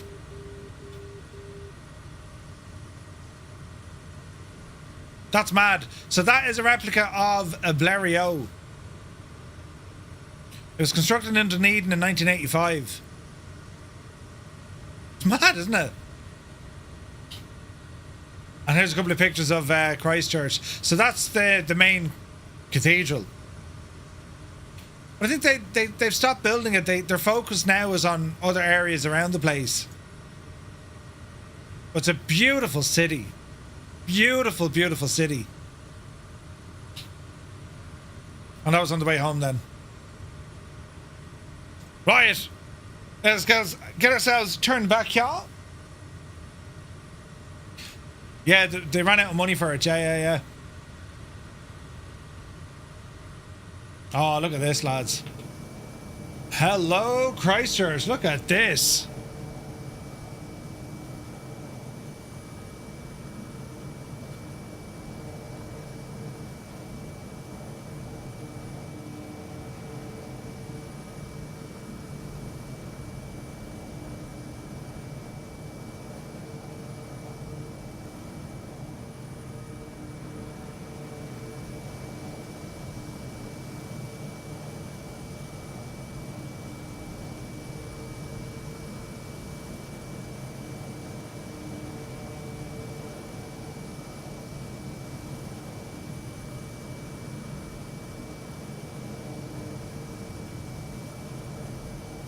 Malky says the Sopwith Pup performed the first landing on a moving ship.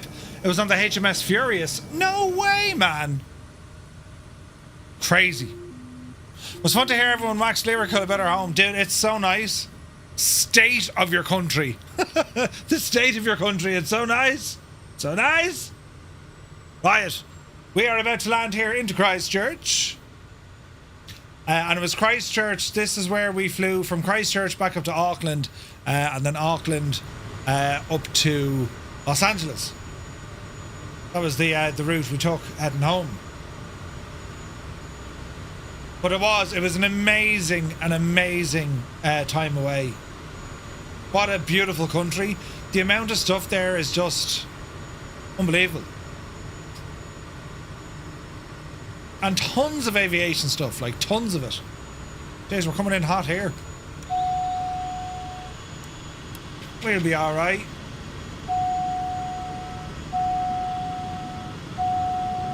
Should be grand. Easy, Murphy. Easy now. You're alright. You're alright.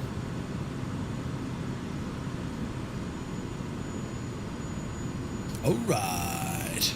Dreamy, sleepy, nighty, snoozy, snooze. Here's your timing has been absolutely... Oh, Jesus, go handy, though. Easy now. 120. Into beta.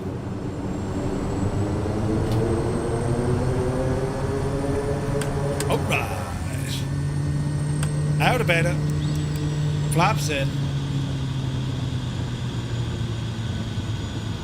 There we have it. Yeah, we flew Air New Zealand. Yeah. Great airline. They come along with a little basket of sucky sweets just before your landing. Great idea, because your ears don't pop then. So now, there's vacuum. Man, the Kodiak did so well on this. This is a great trip, wasn't it? We got 2 weeks out of this. Fantastic. On to the grass.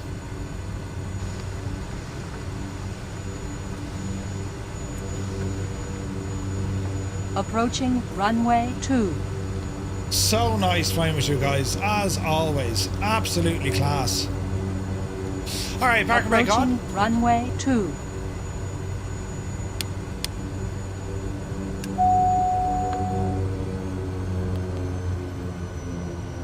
And power.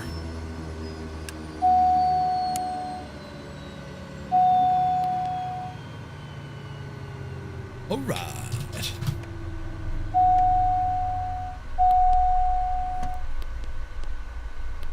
Beautiful.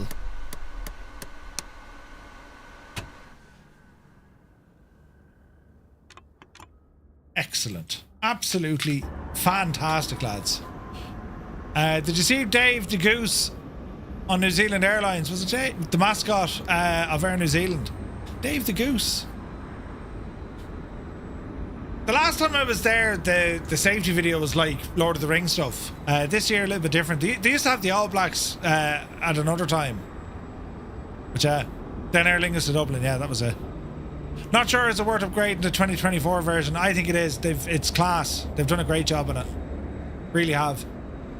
But, right, lads, we ran a little bit late, but sure, listen, it's Friday. That's what we do. I want to thank you all so very much indeed for keeping me company and, well, just taking part in these flights. We're back to you on Sunday at 1200 Zulu. We have a long flight ahead of us as we recreate the memorial flight that was done. The Irish Air Corps did a anniversary flight back in 2003, which marked the 75th anniversary of the flight at the Bremen. That's the flight we're going to do on Sunday. We're going to be taking off from Baldonnel. We're going to fly up to Iceland, Greenland, and then we're over into Canada, So, yeah, very much looking forward to that one. So that kicks off at 1200 Zulu on Sunday.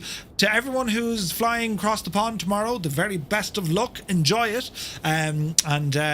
It'll be loads of fun. I'm telling you, it'll be loads of fun. And for all the raids we got tonight, shout out again to London Controller. Really appreciate the raid. And for everyone who joined us, especially all our Kiwis who are helping us out, and the Limbics as well. Lads, thank you very, very much indeed. Just an amazing, amazing country. I need to go back. I'd be a great ambassador for the Kiwis, So, yeah, Amelia, thank you very much indeed for the follow. So we shall leave it there. I'm up early in the morning, but man, Faku, we'll be back to you on Sunday. So best of luck tomorrow. Have a great weekend, and we'll see you on Sunday at 1200 Zulu. So until then, have a great weekend. See you soon.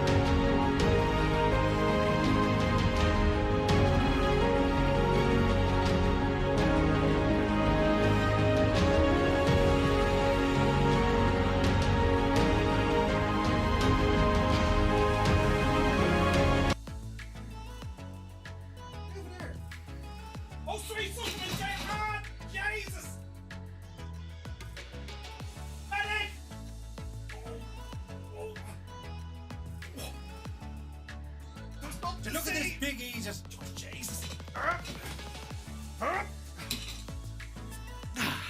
There's nothing to see. No.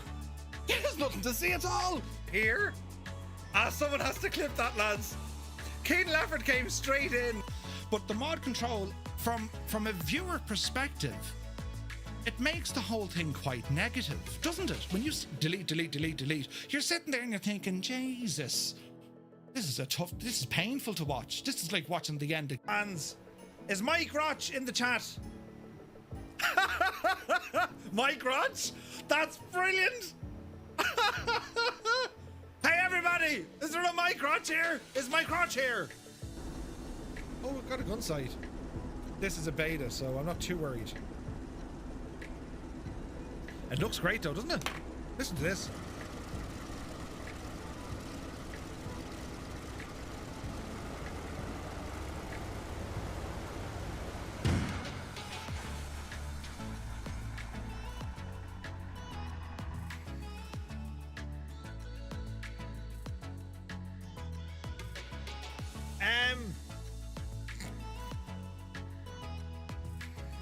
Did you hear that bang? Did you? How do we fix this? Right, don't panic. No longer agreeing with me. Right, what's it doing now? Not a beta. Stupid thing. Stop reversing. You need to go forwards. For a warbird, it's one of the finest warbirds ever released in Microsoft Flight Simulator. Considering you have the excellent work of Flying Iron. This thing, because of the extra features, because of the optimization, because of how well it looks and sounds, even flying this thing gives you an experience you probably haven't got already in the sim when it comes to flying a world. Ready for this to give up? I'm a little teapot short. Dreamy, sleepy, nighty, snoozy, snooze. Here is me handle, and here is me spout. When I get all steamed up, hear me shout. Just tip me over and pour me out.